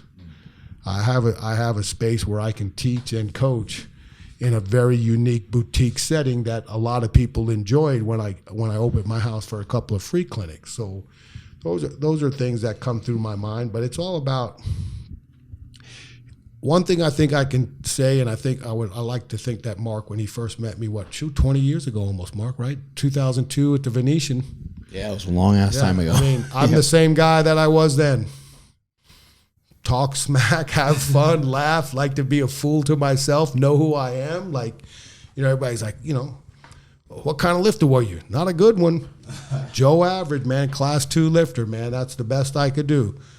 Based on trial, I loved to have thought I was a class 1. I always wanted to squat 700, never did. Dave and Jim Wendler helped me squat 650, and it was right about the time that meet was, because when Louis first saw me, he goes, hey, I heard you finally squatted 650. I said, yeah, it took me 10 years to get there, but I did it. And that's the fun part about it. Like for me, I've gone through the arrogance of coaching. I'm not going to sit here and lie to you and didn't think I was walking around with my chest up, but I was still the same idiot, right? Just laughing, talking smack. I just did it like, you know, more like, hey, I'm the man now. Ha ha ha. Can I ask you about that real quick? Power Project family, how's it going? Now, we have partnered with Stan Efferding. The Stan Efferding. If you don't know who he is, you better go check it out. But he owns Vertical Meals, which we eat and we love. But one of the big reasons why we love Vertical Meals, and we know that you will too, is so many people talk about how difficult it is to meal prep, how busy my life is, so I don't have time to cook healthy food. I have excuses, so I run to McDonald's because I don't have food at home. Well, that's why Vertical Meals is here for you. They have so many amazing meal options, tasty meal options. They have freaking cinnamon rolls, chicken empanadas, steak and eggs, monster mash. They have everything you're going to need. That's why you got to go to Vertical Meals so that you don't have to think about meal prep anymore. Andrew, how do they get it? Yes, that's over at verticaldiet.com. And at checkout, enter promo code POWERPROJECT to save 20% off your entire order. Take advantage of this. Make sure you guys get like a week or 2 or 3 or 4 and use promo code POWERPROJECT to save 20% off that entire order. Links to them down in the description as well as the podcast show notes. Yeah. Because earlier in the podcast you said I'm not very smart, and then you have this ideology of absorb, modify, apply. And whenever we've had individuals on that were really good coaches, I noticed that they all had the same type of idea where they're not. When they look at what other people do, they're not looking at all the bad things that a coach is doing. Because I know so many high-level guys on social media, right? They're doing really well, and they like to tear down a bunch of things that other coaches are doing, but you are seeing something. Yeah, you said you know what you don't care to know, right? But you see a lot of things, and you're like, oh, this is really good. This is really good. So when was the point that we were just saying right now, where you had your chest up and you thought you were the shit, right? Was that the point where you thought you knew it all? I just want to know what made you kind of change. No, I never thought I knew it all. I just thought I was at a big time place and thought I arrived, I've arrived and I'm I'm the man now. So you were always absorbing though. Yeah, but I'm not going to sit here and lie to you. I think some coaches suck. And you know what? There's a lot of dudes that probably think I suck. So it all evens out. But when it comes from, like I said, I think there might have been a time in my life where I would think differently, but because I always go back to, man, there's a lot of people who stood by me when I did my deal isn't more, they're talking about the human body and movement. Mine was more of programming and methodology, but there's a lot of people who have stuck by me, and a lot of people think my shit's bullshit. But I go back to, hey man, to each his own. I've never really said, like some people do, if you don't do what I do, you're wrong because mine's the best. But I can't, because history says I've seen teams that did one set to failure win a national title and go to 30 bowl games and win 3 Super Bowls with the same methodology, just like I've seen teams do cleans and win a national title and teams that don't do cleans win a national title. So I have that belief. My evaluations have become more from maybe a philosophical standpoint as I've gotten older, if that makes sense. But from the standpoint of not bashing people, I bash coaching as far as the coaching has changed a lot in strength and conditioning. I bash we're not worried too much. Coaches that hire us are more worried about what they're perceived versus what's going on. I mean, we're seeing it now. I don't want to get into that because I've said it out loud at 2 major conferences, so I got my point across to the people I wanted to. But it's just different. And can I ask what you mean though? Because I don't know what you mean necessarily. Strength coaches are now more at the forefront, and they should be behind the scenes. It shouldn't be about them. It should be about the player. But in that particular coach's defense, I think a lot of times it's being procured by the head coach because that's what they want that role to be. Sometimes they want you to be the disciplinarian. Sometimes they want you to be the hype guy. So I don't think it's necessarily something that's good or bad, but it's changed the complexion of how people judge us. That's my problem. That you're judging something that's not what we should be judged on. We should be judged on how well our guys are developed, how well our women are developed if we coach women's sports, how well the program's do the kids are motivated by us, not some of the what I would call extracurricular bullet points that are now being added on our job description that kind of makes us, I don't want to say a laughing stock, but we're losing our voice. Too many people want to tell us what our roles are, and we've done a very poor job, I think, of making sure we tell you what our role is. That's something that I have a hard grips now, being out of it 2 years and really watching what's going on. That's kind of where I am trying to wrap my head around. How can I be someone that when I do talk to some of these younger strength coaches and give them the right perspective, they're, hey, I'm not telling you shouldn't be excited, but there's that point of over the top excitement. And again, I'll just say it. I have this thing like everybody here is right. You got to bring the juice, right? You got to bring the juice. Well, half that juice is fake juice. It's created. There are some very guys that I know that are real live. Like, so I go like fake juice is artificial flavor, right? High C and high fructose corn syrup. Then you got dudes who naturally have juice, right? They, all natural, squeezing it every morning, getting there, squeezing in their juicer, and they got it, man. They got it daily. The guys with the fake juice, man, they turn it on and they turn it off. Guys with real juice, that's who they are. Like, and then you get guys like me who I think, because of my longevity, I say I have sauce because I have natural ingredients and I simmer because I'm making some real quality sauce. Because if you know me and Mark, I'm hyped. Like I love this stuff. Like I loved walking around the Arnold today. I walked around, I'm like, golly, man, I've been walking around here doing I sat with Piros Demas and Mike Catone, the 2 leaders of USA Weightlifting, watched the entire men's session, like literally right behind them, like no different than you. They're watching and I'm right behind them. I'm talking to Mike and Piros about it because I love weightlifting, but the strategy of weightlifting is so much different than powerlifting's 3 attempts. I mean, these dudes are like, hey, Natty Professor's up at 160. Oh, we've got a weight change. Mark Bell's up at 160 now. Oh, wait, we're going to 162 and Big House is up. Oh, no, we've got another change. Mark Bell is now up at 162. And before you know it, man, you're timing each other out. It was crazy, man. I was like, wow. I said, the strategy. And my buddy, Travis Mash, he's coaches now at Lenore Ryan weightlifting. He's the head coach, and his guy killed it today, went 6 for 6. But I'm like, man, Travis out there and Mike knows Travis. So Mike's like, yeah, Travis is back there making moves. They're setting this dude up for a big day. And his kid had a hell of a day. He's a 73 kilogram lifter? He's one of our top guys right now in the United States. He was 73 kilogram lifter. What's he, 21, 22 years old? Or if he is that, and he clean and jerked 400 for the first time in his career. 182 kilograms, and then he PR'd snatch 138. So 140 is 308. So 130 is in low 300s, and I'm like, I don't even know if I could deadlift 400 right now coming off this hernia surgery. And this dude just ripped it at 73 kilograms. So it's cool, and I like it. Like I like talking about it, but I stay within my wheelhouse. Like if you started talking about linear and lateral speed, I'm going to say you need to interview these people. The things you asked me, I feel comfortable answering, or I wouldn't have answered them to the best of my ability. So I know where I stand in this world, and I'm cool with that. I like strength. That's how I got brought up. That's why I'm here.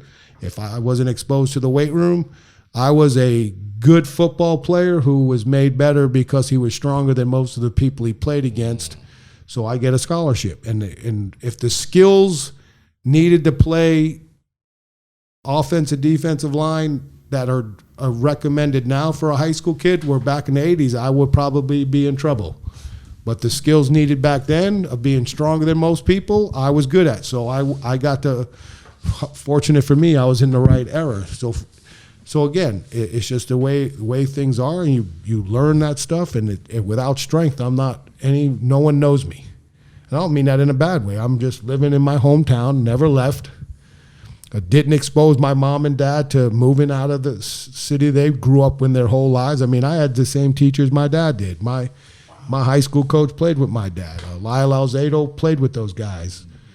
We came from a strong community where people didn't leave. They just went to high school, got married, and stayed. Where I was like, I'm out. Like my mom, to the day she passed, was like, you always said when you left you weren't coming back, and you really never did. And I said, yeah, what am I going to do here? And then they wound up moving to North Carolina. So they didn't stay either. And then I got to see them towards the end because I lived in North Carolina. They got to see their great grandkids. So it just full circle stuff, man. It's just cool stuff. How do you think, or why do you think Brian Shaw selected you to coach him? That's a great question. I would say this honestly. We stayed in touch for a long time, and I never wanted to overstep my bounds because it's a different sport. It's a strength sport, and I know strength, but it's a totally different dynamic. And Brian was an aspiring strength coach. So it wasn't like he didn't understand some of the components of training himself. And I know he's had he's had different people in his camp, but he's got his crew that's his handlers and his dudes that they're literally part of his family that have been with him from the onset. But I always felt like if I saw something and I did have a relationship with him, that he wouldn't take it the wrong way. If I sent him a text and said, hey man, I saw this, you may want to think about this. And I'd always, there was times where I was like, look man, I don't deadlift 1,000, I deadlift 500, but I know enough about why I think this may occur. And this past year, he had another injury that kind of sucked. Because you know how it is, man. You invest 16 weeks to squat 1,000 and it goes bad. You're like, really? I mean, that's like for me the year. It was really bad. Yeah, I mean, so I reached out again after the last meet that I saw, and somehow we just got conversing back and forth. And he asked, "Hey, would you mind coming a part of the team and helping me formulate this plan?" And I mean, to me, that's like an honor, right? A 4-time world's strongest man, individual who, as we all know, because we're all into our strength, is in the debate of who's the greatest world's strongest man ever. Like, this isn't a guy on the come up. Like, this is not this guy, hey, I'm getting ready for my first event, will you help me? This is a guy who's established. He's a 3-time Arnold winner, tied for the second most overall. He's a 4-time world's strongest man winner, one off the all-time record. I think it's him, Big Z, and Magnus Vermagnuson are the 4-time champs. That's big stuff. And here's this guy who is at the epitome of his career reaching out for help. So how do you say no? And then now you accept this challenge and you sit back and you're like, oh man, this is the real deal. Was there any part of you that wanted to say no? No. But you start like, wait a second now.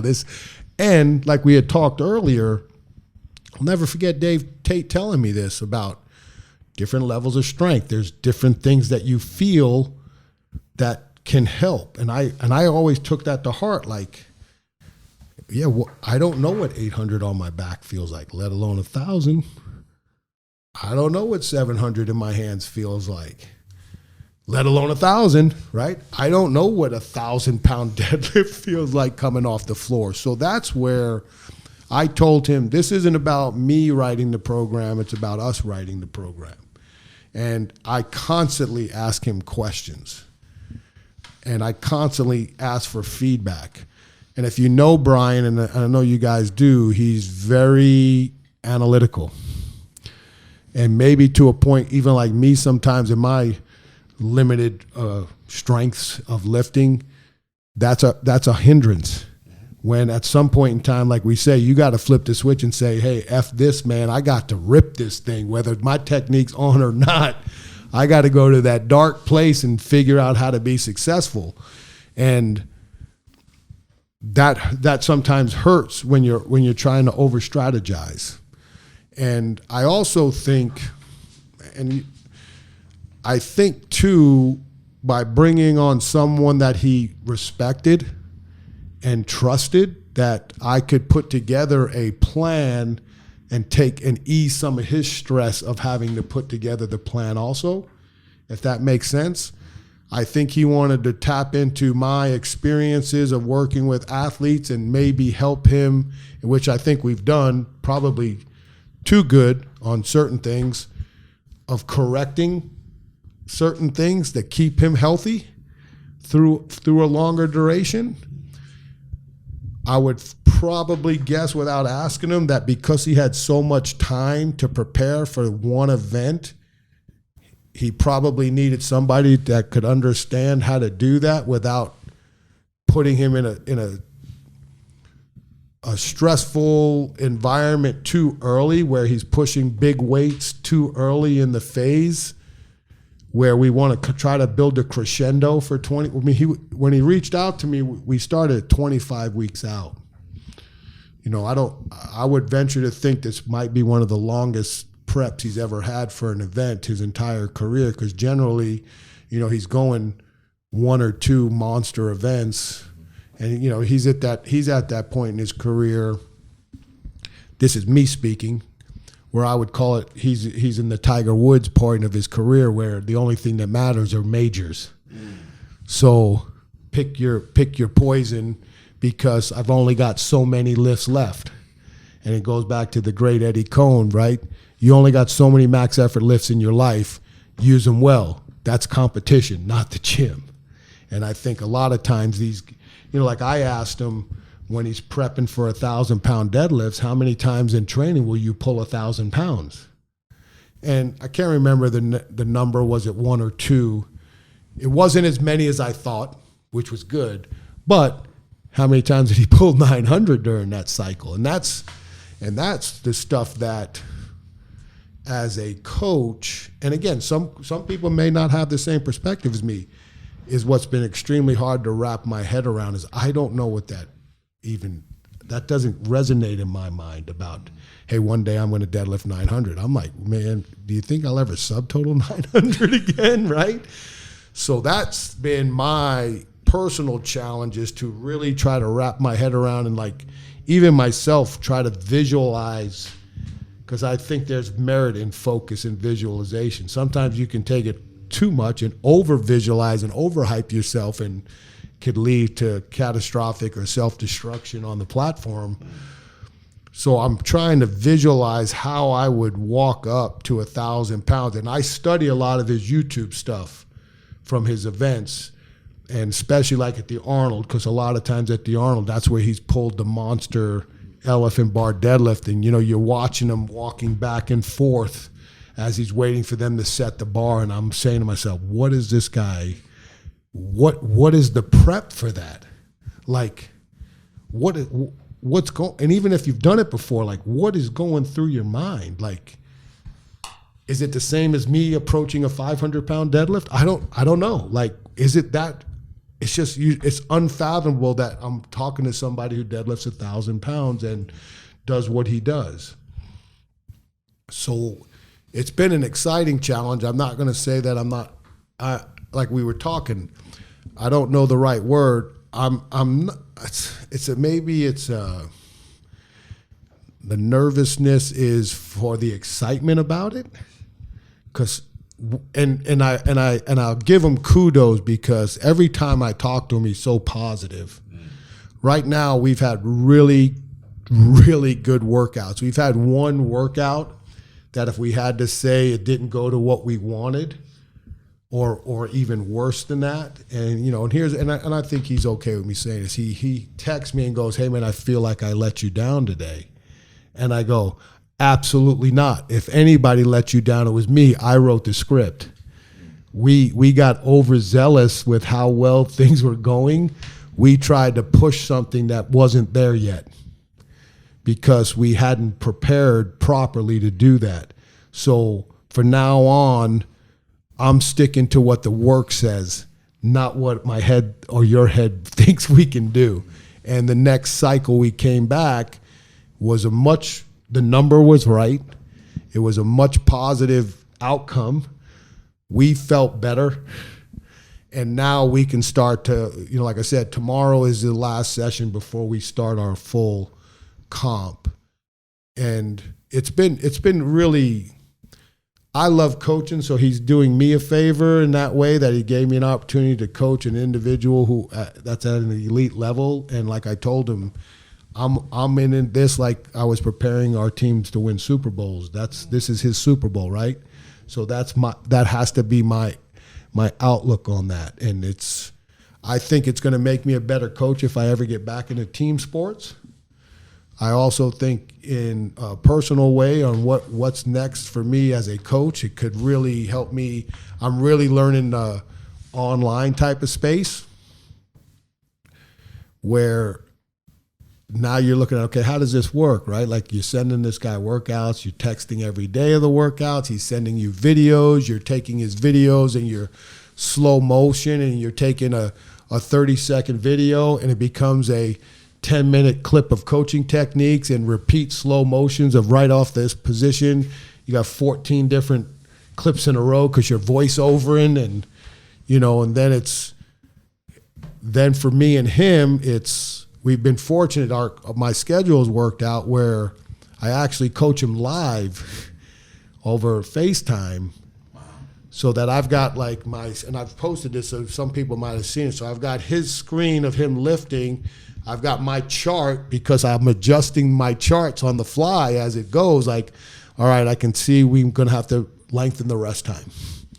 Or, okay, we're flipping this. This is too easy because, again, I'm still learning how strong super strong people is. So it's like, all right, after 5, add 50. After 5, add 50. And we've been able to communicate that way. And then, then you're looking at, well, what would somebody be willing to pay for that in this online space now? Like, there's differences of you sending me clips and I get it back to you. There's difference of a Zoom call where you're just talking out the next training plan. But now it's, hey, I train Saturdays at 11. I need you. Well, now you're messing my Saturday up because I can watch the tape later if you send me tape. And now it's like, what would that even, where's the value proposition in that? And specifically is what's the clientele for that? Probably super elite people. So that's coming, because again, now in the private sector as a coach, that's part of the deal now, right? Everybody's got an app. Everybody's doing this, but where can you take that to get involved more with coaching in this space? But that's something that is kind of secondary to the whole fact of he's given me a lot of pleasure because I love coaching and I do miss it. And it doesn't take a lot. It takes a lot of investment, but it doesn't take much out of what my main role is.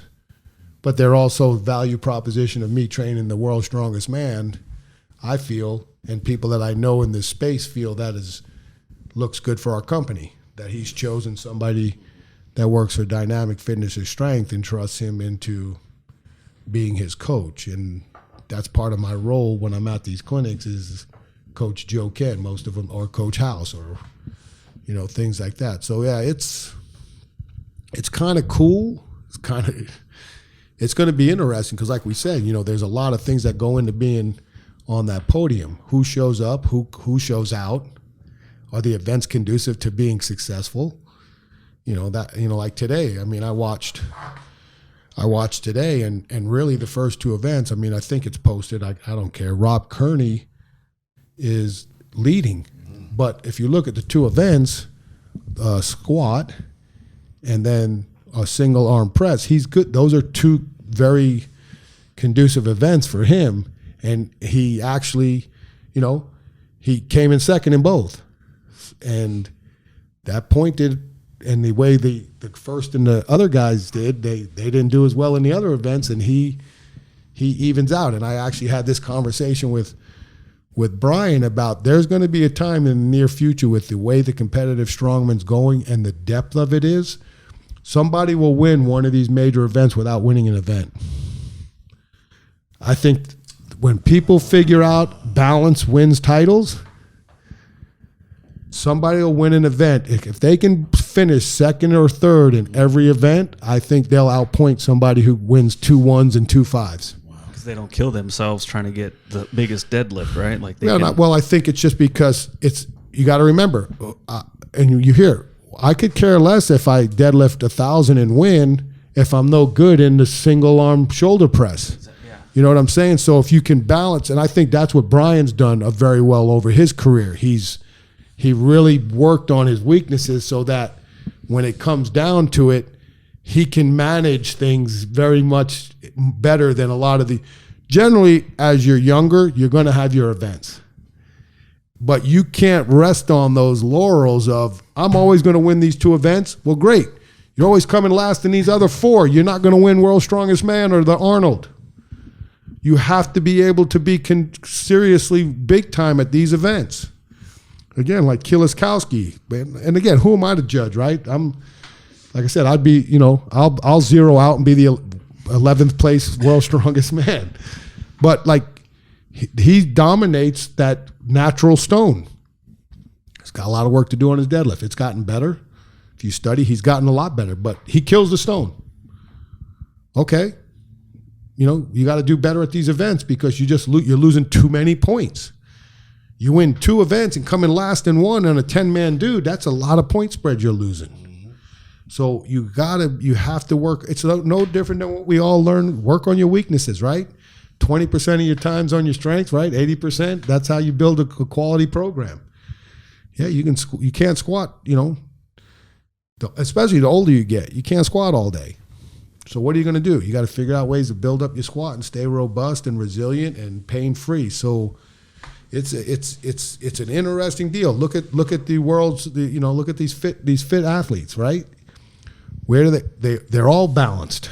The CrossFitters, right? The ones who win, yeah, they've got a strength, but man, they don't have a whole lot of weaknesses when you look at them across the board.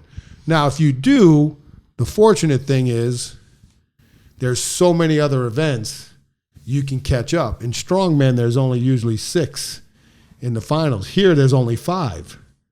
So Rob, it'd be very interesting tomorrow to see because they've got Max Log, which is a good event it's another good event for Rob. Rob was the former American record holder.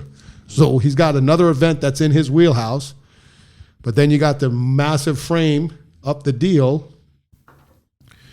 If there's no straps, smaller hand. Can he get it going? And then it's that natural stone that and again, some guys are going to zero out. Do we want to see 0 outs? For him, I think you get half credit if you at least get it. You lap it or think, but he can't 0 out. I don't know what's going to happen on the frame. I think he'll do very well in the log, but he can't if he zeroes out, he could fall off the podium. He may have a shot to win, but he could fall. That's the other thing, right? So winning's great. And that's the other thing, excuse me, when I used to, I understand you want to win, especially in an individual sport. That's the key, right? Get on a podium. Top of the podium. And I believe in that. You're not going, but when all the work's laid out and you're on that podium, I always look at it from the positive. Would you rather be on the podium or not be on the podium? The worst place of any individual sport is 4th place. If because most of it's a top 3 deal. So would you rather be 4th or 3rd? I know you want to win. Hell, I want you to win. But in the end, there's value in podium finishes because, again, it shows consistency. You stand the test of time. And in the end, you can look back and you'll always have your what ifs. Oh, man, if I would have had a half a second here and gained that point, just like now, right? Like today, Rob Kearney gets 4 reps, so he gets 2nd place by himself. And because he was so good in the squat, he could see where everybody was. I think there was 3 or 4 guys tied for 3rd. Rob got the 3 and had a lot of time to rest, and he got the 4th. Just remember, they average all those points. So if 5 guys tie for 3rd, it's 2nd, 3rd, 4th, 5th, and 6th average. That separates you even further from the guy who got 10 points to win, because now you don't get 9 for 2nd, you get 5.5. So that 1 rep sets you up. So when you tie for certain spots, it could help you, but most of the time, it hurts you. And that's where doing well in the previous events and get you further back in the depth, you can strategize a lot different. If you're number 1, you got to go all out. Like Novikov was in the middle and the 3 was the order, but he still had several guys behind him. He goes out and knocks 7 out. Like, it was impressive. This dude, it was like, whoa, this dude is smack. He had terrific technique.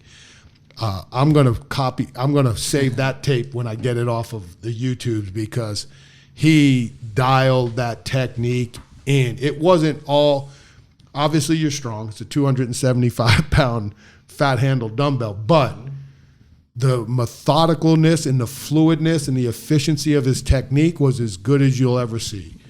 So there's that, again, tomorrow, who's going to win the log? I'm going to tell you who's going to win the log. The guy who has the best first of all, the guy who has the best efficient clean, which most of them do, the guy who uses the most leg drive, and the guy who's able to stabilize each rep without getting that slight wobble, because that log, it's a different path. Mm-hmm. Those are the keys, and that's the same keys that we're working on with Brian, because that's important. Clean, got to be efficient, can't lose it. You got to get it. You got to get it up high on your belly to quick pop. But the presses has to be leg driven, and a lot of these guys, man, they're alphas.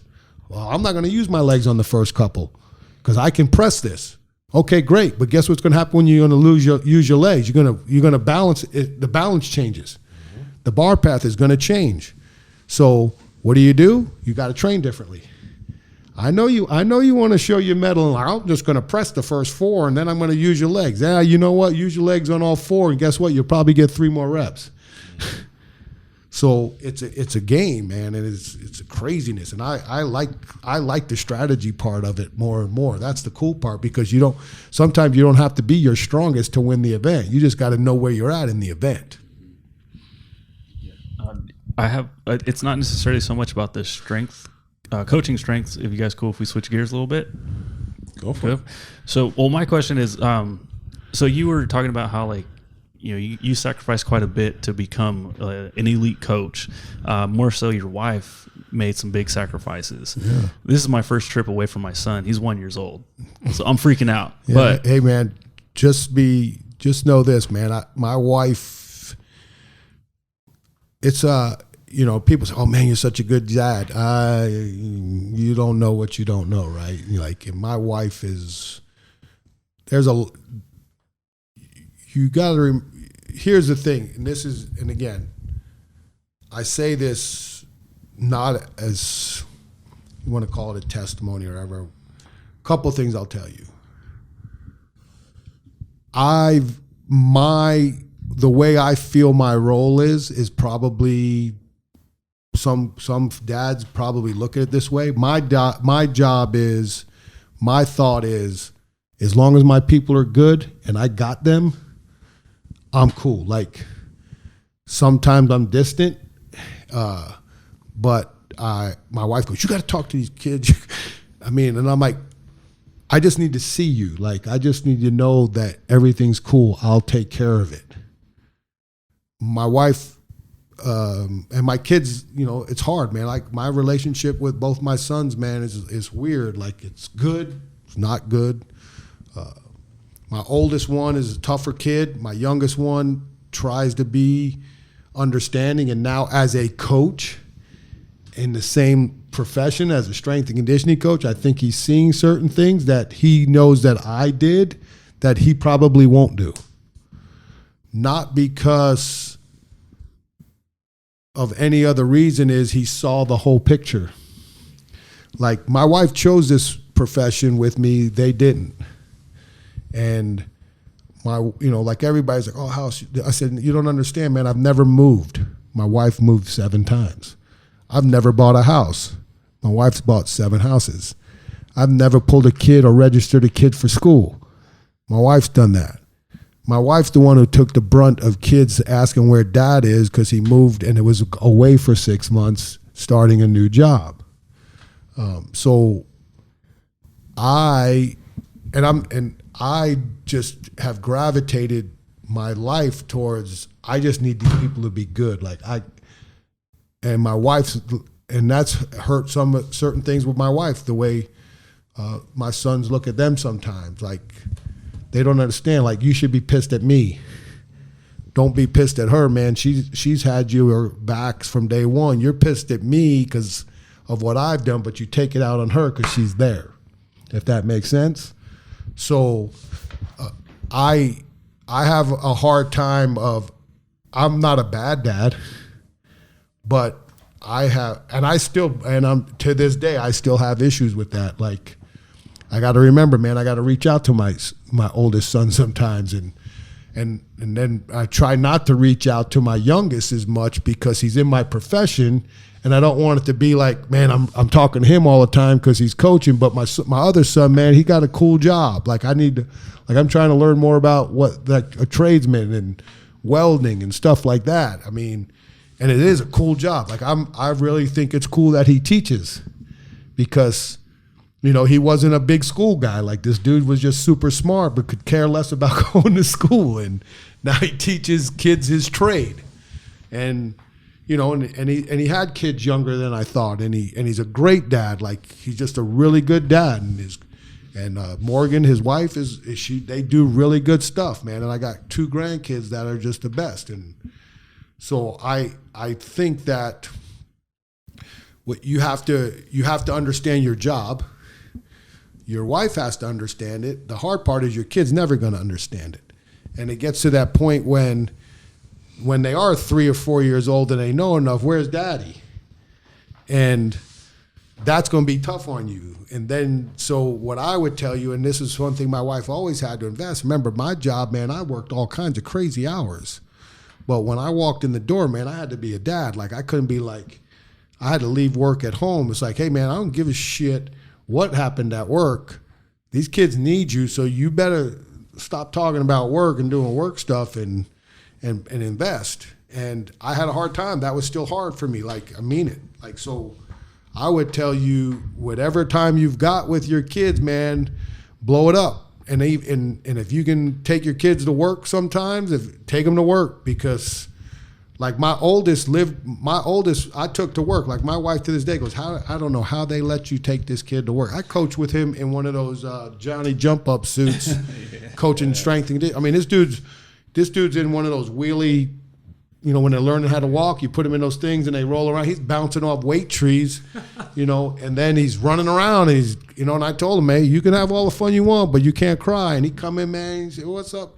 Pull his head up, got a big knot because he ran into a tree. And, you know, and then I got to go home and explain that. Well, why aren't you watching him? Because I'm working, man. And well, he shouldn't be running around wild. I mean, I can guarantee you could talk to kids at Boise State about my son being there, and they could tell you some wild stories about him just running wild. And because I wasn't around a lot, I'm not the best disciplinarian, and I have a hard time. Like, there's a lot of times that I've had a hard time sticking up for my wife because my oldest is going psycho, because I just felt like he always thought nobody was on his side. And if I stuck, and there was times where it was like, well, if I stick up for him, then my wife's going to be pissed. If I don't say anything, I'm screwed both ways. So I might as well get screwed both ways and not say much. And then my wife's like, what the F's going on? And I'm like, but again, my relationship with my oldest it's an interesting story. My wife and even my son will say that I over believed that it was too much. But I mean, my son told me he wanted to be a football player. I know how to do that. And my son will call it, and Mark will start laughing. He called it Kenovich for the whole Marinovich stuff. Now, it wasn't that bad. He got to eat sweets and all that. But there were times where I took it to the extreme. Like, my son was one of the greatest weightlifters I ever coached. He could have been an Olympic lifter. He probably could have been a CrossFitter. He's done things like, I mess with Smelly and them sometimes. I think, you know, everybody, Nordic curls. My kid did 50 in a row at the end of a workout at 18 years old. There's 35 of them on my YouTube channel. You know, he did 7 when he was in the 9th grade. He done pistol squats. He's done it all. But here's the problem, right? Most of us, our first experiences are in what? A gym doing curls and benches. His experience is glute ham raises, negative chins, rope climbs, and pistol squats, right? So it was a program deal for him. And like I said, he had never, you know, when you coach a kid like that, he don't have no bad habits. My youngest, because I was away, he trained a lot by himself, or Travis Mash coached him a lot. So, because Travis was in my neighborhood, and it was funny because I never saw him gravitating towards this. And I'm like, man, what would have, so you start going through your head and you punish yourself in ways, I guess would be the right way I would say I'm doing it. But I think that I still have a hard time coming to resolution, if that makes sense. So for me, it's even now, like, that's how I am. Like, even with my grandkids, man, there'll be times where they're at soccer and, 7-year-olds or 5-year-olds playing soccer. But like, there'll be a timeout. And if I'm out there with my granddaughter in particular, there was a couple of times where I'm like, Leighton, come here. And I'm like, yeah, go get your water. Nice job. Nice job, because that's not my role. My role is to, I'm looking at like out of my corner eye to see her dad, and I'm waiting for him to just don't effing talk to my kid. Like, but that's, so I have that's a hard subject for me, because like I said, man, I have a little bit of different resolution, and I have no reason not to share it, because there's a lot of coaches and there's a lot of things that are going on. But I know this. There was a point where, here's what I'll tell you, when you're especially as a coach, if your coaches are listening, is this: your son or your daughter will always, if they get into competitive or athleticism or athletics, they're going to have coaches, right? They're going to have lots of them, but they're only going to have one dad. And the last thing you ever want to hear from one of your kids is, you coached me 100% of the time, and once in a while I needed a dad. That I can promise you don't ever want to hear. And I heard it. And here I am. That was 13 or something years ago, and I still have issues where I'm coaching. So it's a tough, and I go back to that, right? And it's like, and again, this is on me, because I do think that my son is cool, and I know my wife's always like, you can't keep bringing this up.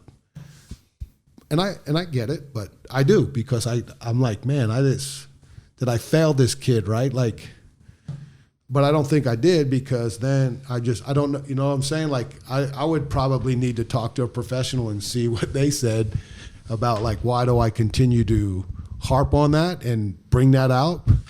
But I do believe that it's needed for coaches to hear that, because, like I always said, I'll never coach my son.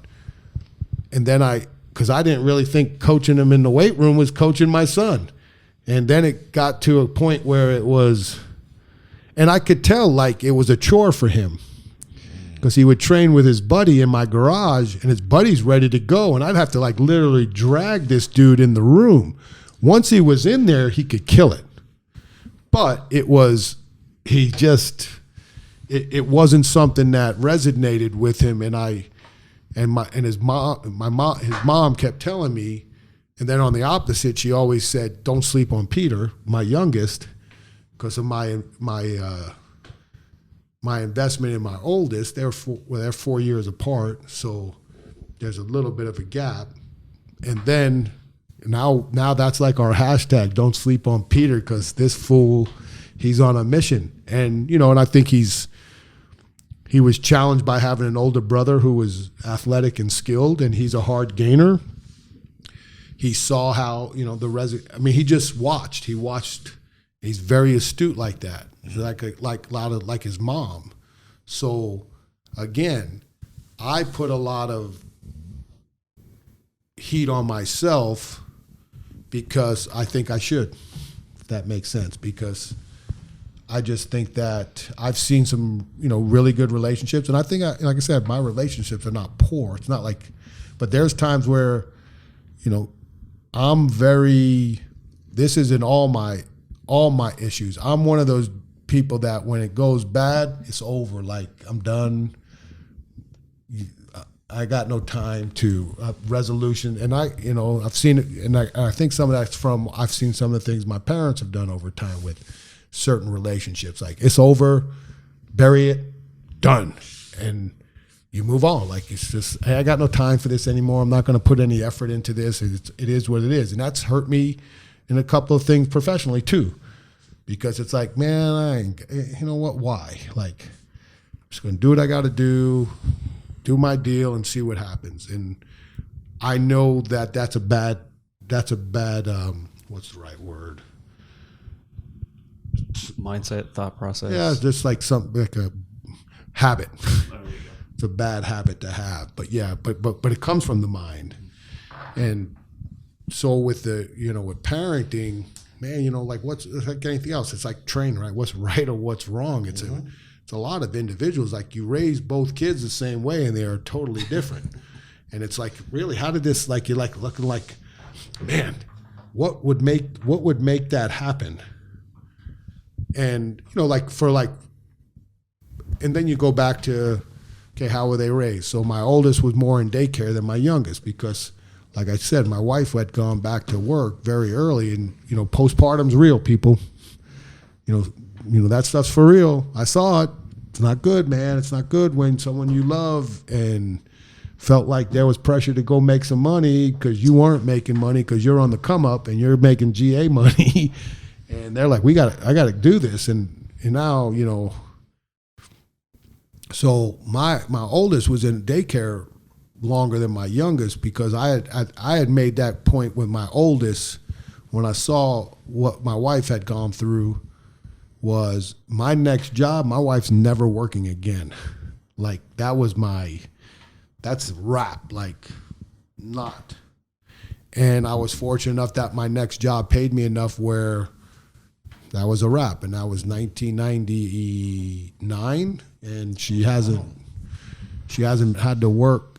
Now it's at a point now where she's almost wants to because there's nothing out there. But then I'm like, well, if there's that time when that emergency calls for the grandkids and you're going to want to be there. So we're working on some other cool stuff, but she works for me. She puts me in check.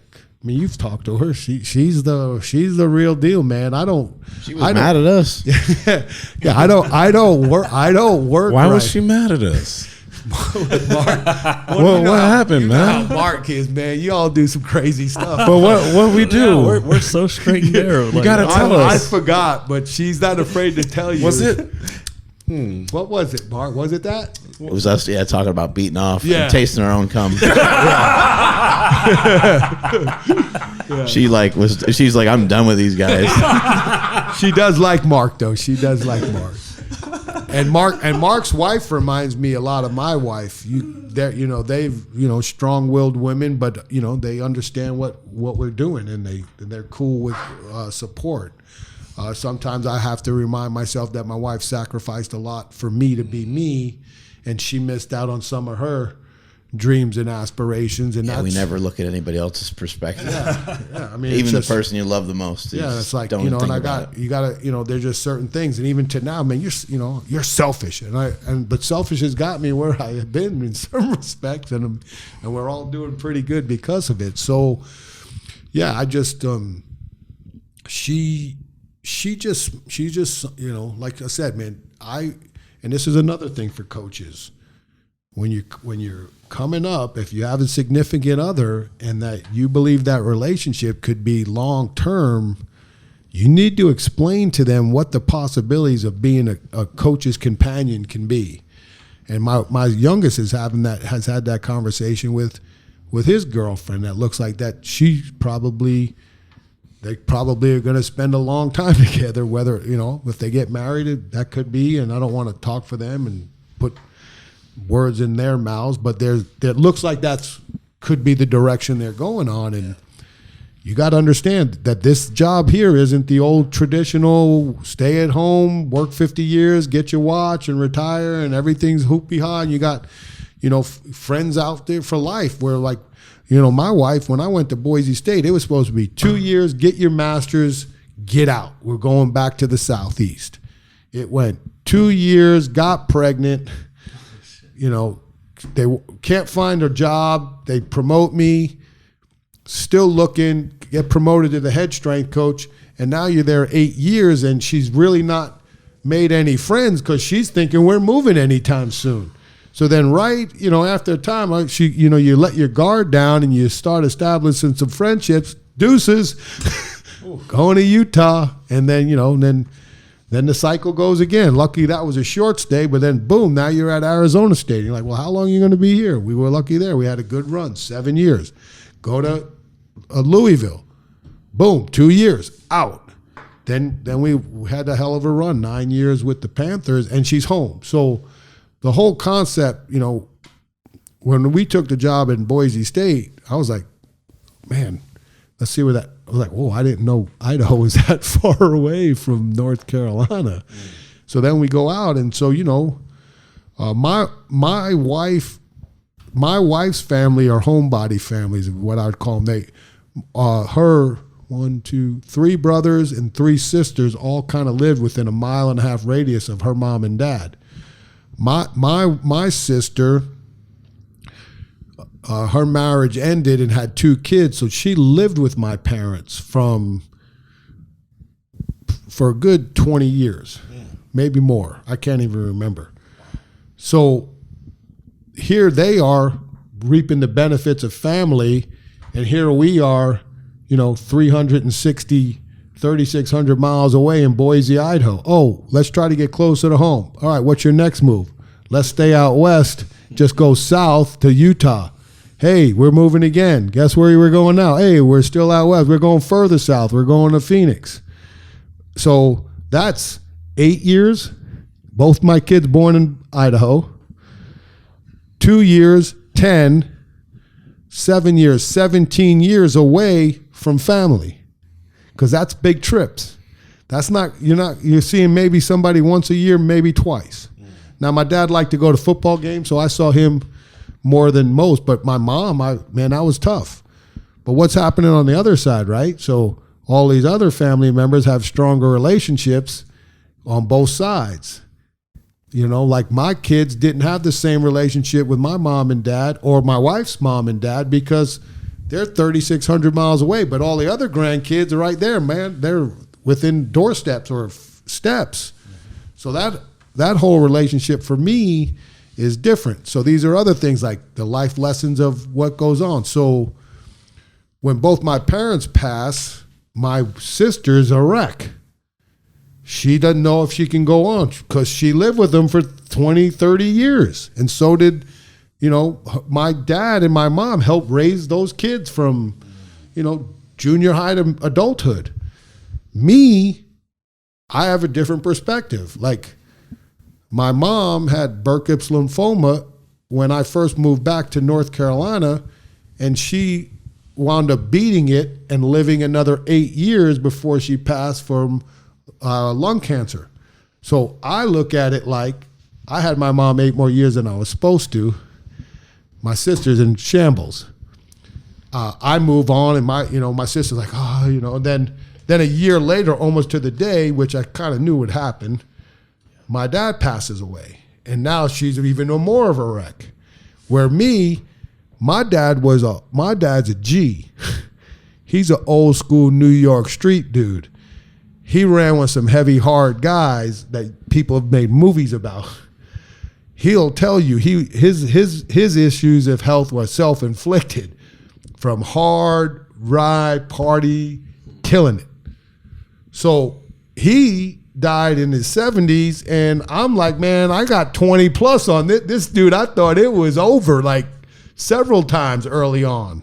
So I'm looking like I'm winning, where my wife's looking at it like, my sister's looking at it like, man, this is, like I just always have that perspective like, hey man, this is what happens. And in the end, the positive was, he probably was supposed to be gone 20 something. And I'm trying not to make fun, but I look like I gained 20 plus years for him and 7 or 8 for my mom. So we won. And for me, the bonus was that I finally got back home And my oldest son's kids were able to see their great grandparents. Even like my wife. My wife, her mom passed, and we're in North Carolina. That makes things, and she got to be around her mom for these extra 10 years that we finally made it back home. And that was a big deal. Like, I've always made professional moves. The reason why I went to Louisville was more personal because it's a 6-hour drive from Louisville to North Carolina versus 36. And that helped. But so those are the travel journeys of what happens when you almost displace your family away. And that's why, I found it to be extremely cool when Mark and I started to rekindle this relationship after several years, and he's got his mom and his dad living right next door, man. That's cherishable moments. Yeah. And then when you're, when one of your parents passes, it makes it it's never easy, but it makes things a little bit soother because it's like, damn, I should have visited them. And even like my mom and dad were an hour and a half away, and I still hardly visited because my job was crazy. And do I regret some of that? Yes, but then I'm like, but man, that's kind of the game I chose. It might sound heartless, but it is. So there's a lot of things like, it's hey man, you're gonna lose people. The question is what's the, again, I guarantee you, without talking to Mark about it, there's a little bit more soothingness knowing that mom was next to me for how many years instead of still living in New York. Yeah. So those are things that people don't discuss or have a hard time opening up about. I don't anymore because, man, I just think there's lessons, and people need to know that, hey, man, I feel the same way. This guy's out on YouTube.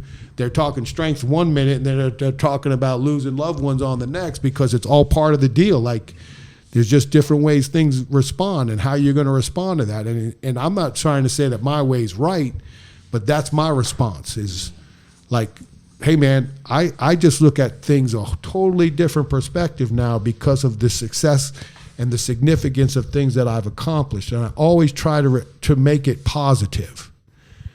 Like, like I always talk to these football players like this.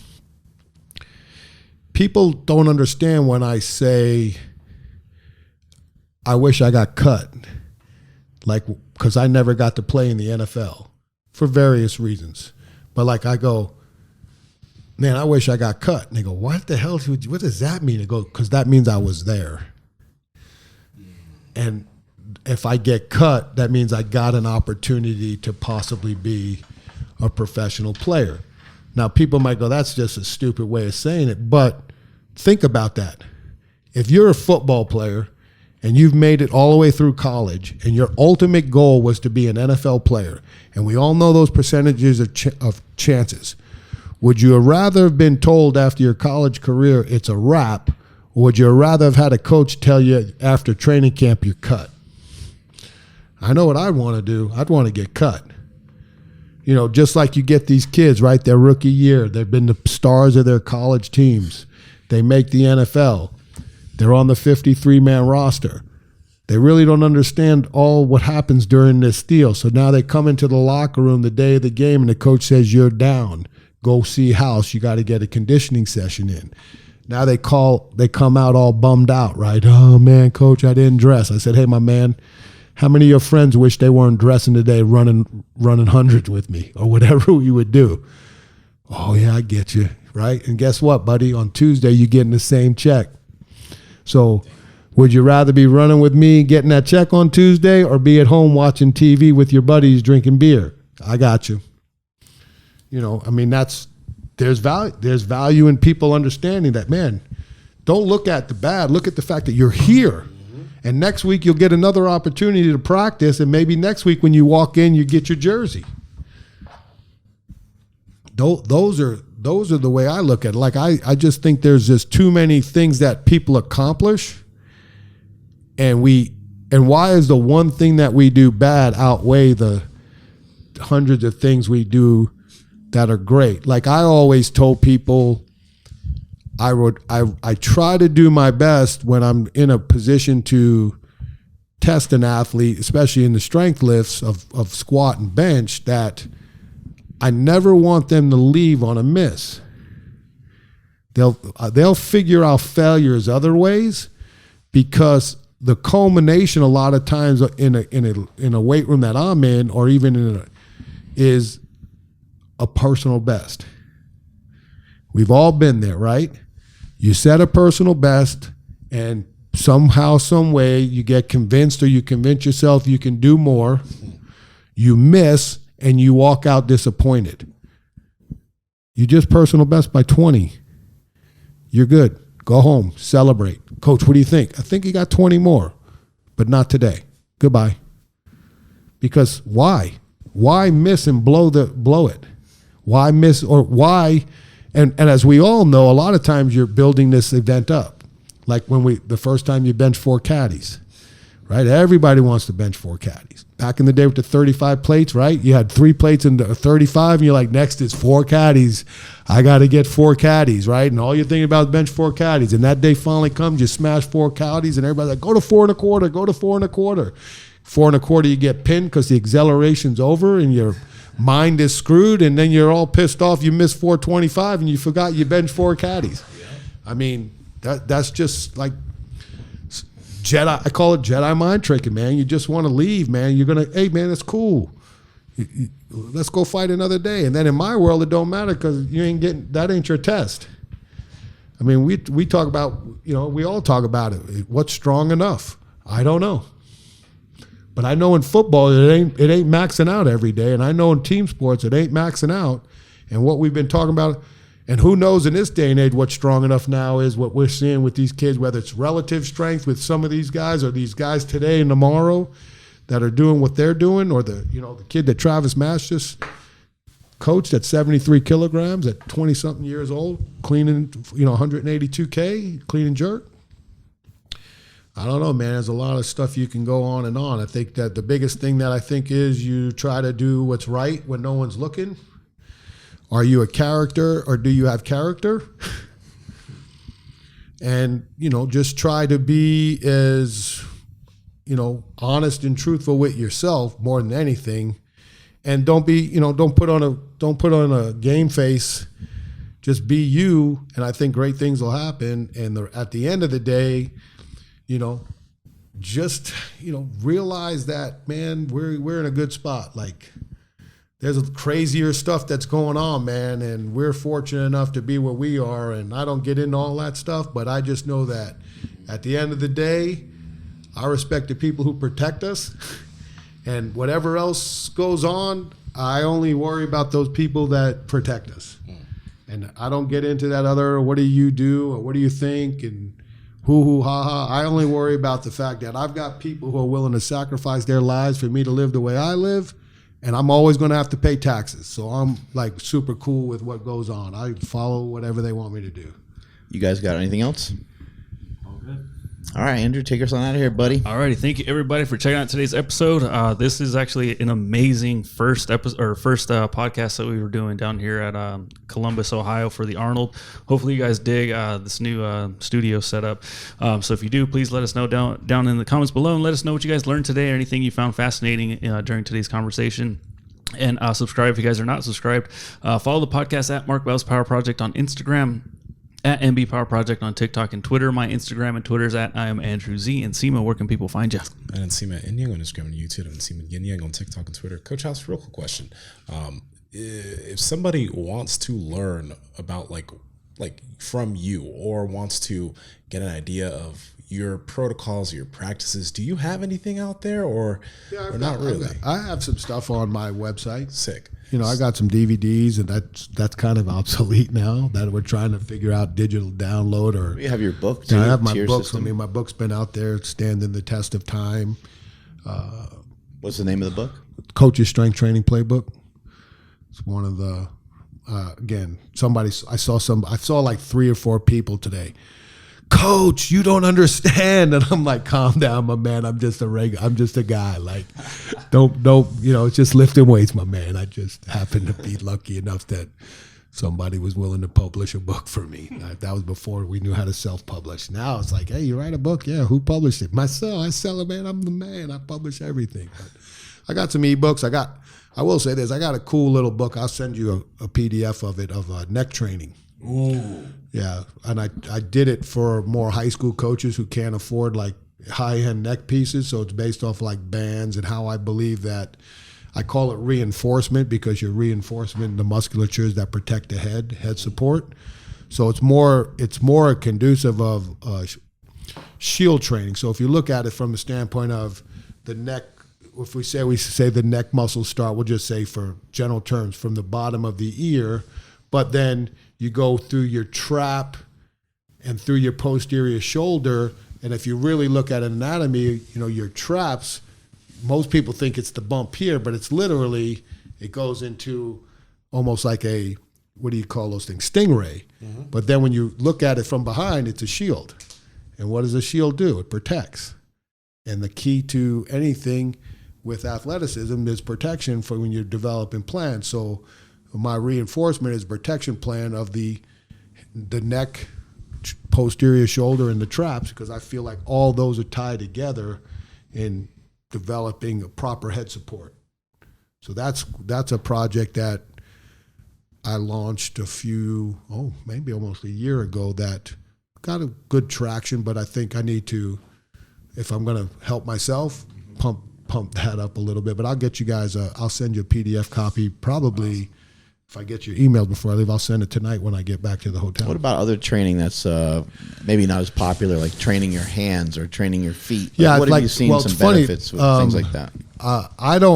Sometimes I forget this, but training your ankles are huge, as we've seen, especially like we're talking about some of the mobility stuff that I see, like how much when I try to do a lot of my mobility without shoes on, but I can tell you that my left big toe is so locked up that I can't like do a lunge or a split squat because of the pain.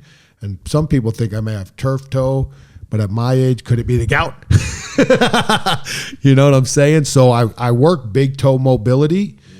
I think I'm getting better, but it's still very painful to do certain things. But I also know that when I do what I call a rolling squat, where I kind of push myself into a Saigon squat position, and I can always tell when I'm kind of greasing the groove that this heel is always slightly off the ground.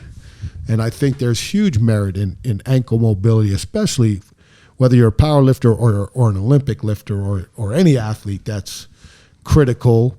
You brought up wrist. I mean, very few people talk about hand strength and wrist strength, and a lot of times when they do, they talk about squeezing things, but now you have to remember you have to be able to extend also. That's why people laugh, but I'll tell you a thing that really helps too is yoga toes for spreading your feet. I've had very good success for feeling just the natural, and that's why barefoot people promote barefoot walking or the Vibram shoes and and things like that. So. And what happens, again, when you bring up great points, because when you do that, I'm like, yeah, man, I've done a poor job of programming that stuff unless a guy gets hurt. And then you keep going back to like when I've talked a lot about this protection stuff, it's like, well, why are we doing all this stuff when they get hurt? Why aren't we programming this in beforehand so maybe they won't get hurt, or if they do, they come back faster? And that comes back from things we're doing with posterior shoulder and posterior chain, but then we forget ankles always get hurt, right? Wrists always get hurt. Or who we talk about? I was talking with Dave, where, teaching kids how to fall. You got to teach kids how to fall now, as well as land. I mean, all these things come in, and that's the problem, and it's all programmed. So we're building like these robots, and at some point in time, you got to let them go. The problem with society. And again, we're rolling, my man, but you guys opened up. Here's the thing that I will tell you.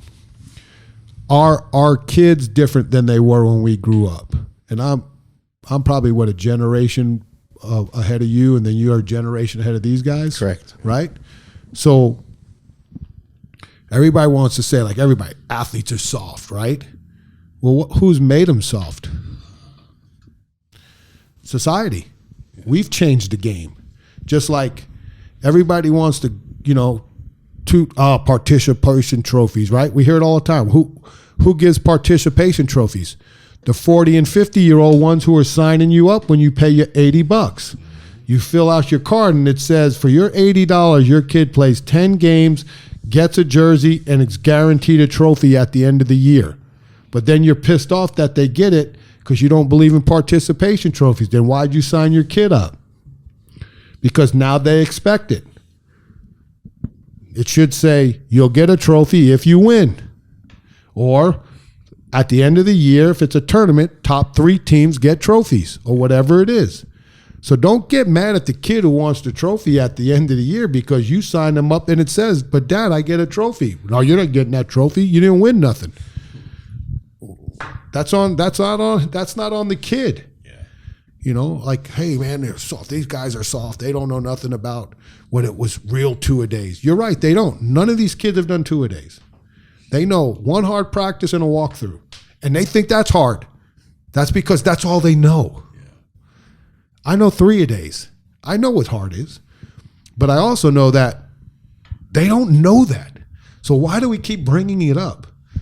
Yeah, so for me, I have a hard problem with that. And I probably wouldn't have a hard problem with them saying that 10 years ago. But now I do. It's like, come on, man. Like, really? Are they all soft? You're playing football. You got to have a little something. You don't got to be like a psychopath like my dad was, or even my oldest. Those dudes are like, those guys are tough. You can be football tough. I'm football tough. Tough enough to know that I'm not going to get my ass kicked, but you don't want to take me into a street fight. There we go. You know what I'm saying? Like, I'll hold my own on the football field. I ain't afraid to get hit. I ain't afraid to hit somebody. But if something goes down on the street, call my son, because he'll go and throw fists hard. So me, not so much. I'm probably not going to be able to help you much. So where can people find you on the internet and website and stuff? I'm usually, I spend more time on Instagram, and I actually, if you ask a serious question, I do reply to DMs. I would recommend you not ask for jobs on, I would recommend you ask where should I contact you if I'm interested in. But if you got a question, I would say that I'm not perfect, but I have a high return rate, I would say, on DMs. Twitter, not so much, but both of those are at Big House Power. And then my website is bighousepower.com, and we're going through we're trying to figure out what we want to do with that, but that's where my store is. That's where I have a lot of free content.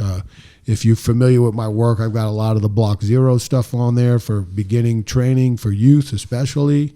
A lot of the beliefs of relative strength and body weight work, as well as trying to establish a way to get free play involved in that. And some cool videos and some educational stuff like that. I will be doing I've got a lot of interesting projects in the hopper that I don't want to discuss because I'm bad at that, and people have been waiting 15 years for the second book. So I will tell you this, something big is coming. I finally got a team that's highly motivated, led by my wife kicking me in my butt. Let's go. And now it's time. So I have to parlay people's belief in me and the fact that they support what I've tried to accomplish. So now I've got to get rolling myself. So it's all on me. Thanks for your time today. Really appreciate it. Always awesome to see you. I'm at Mark Smelly Bell. Strength is never a weakness. Weakness is never strength. Catch you guys later. Peace.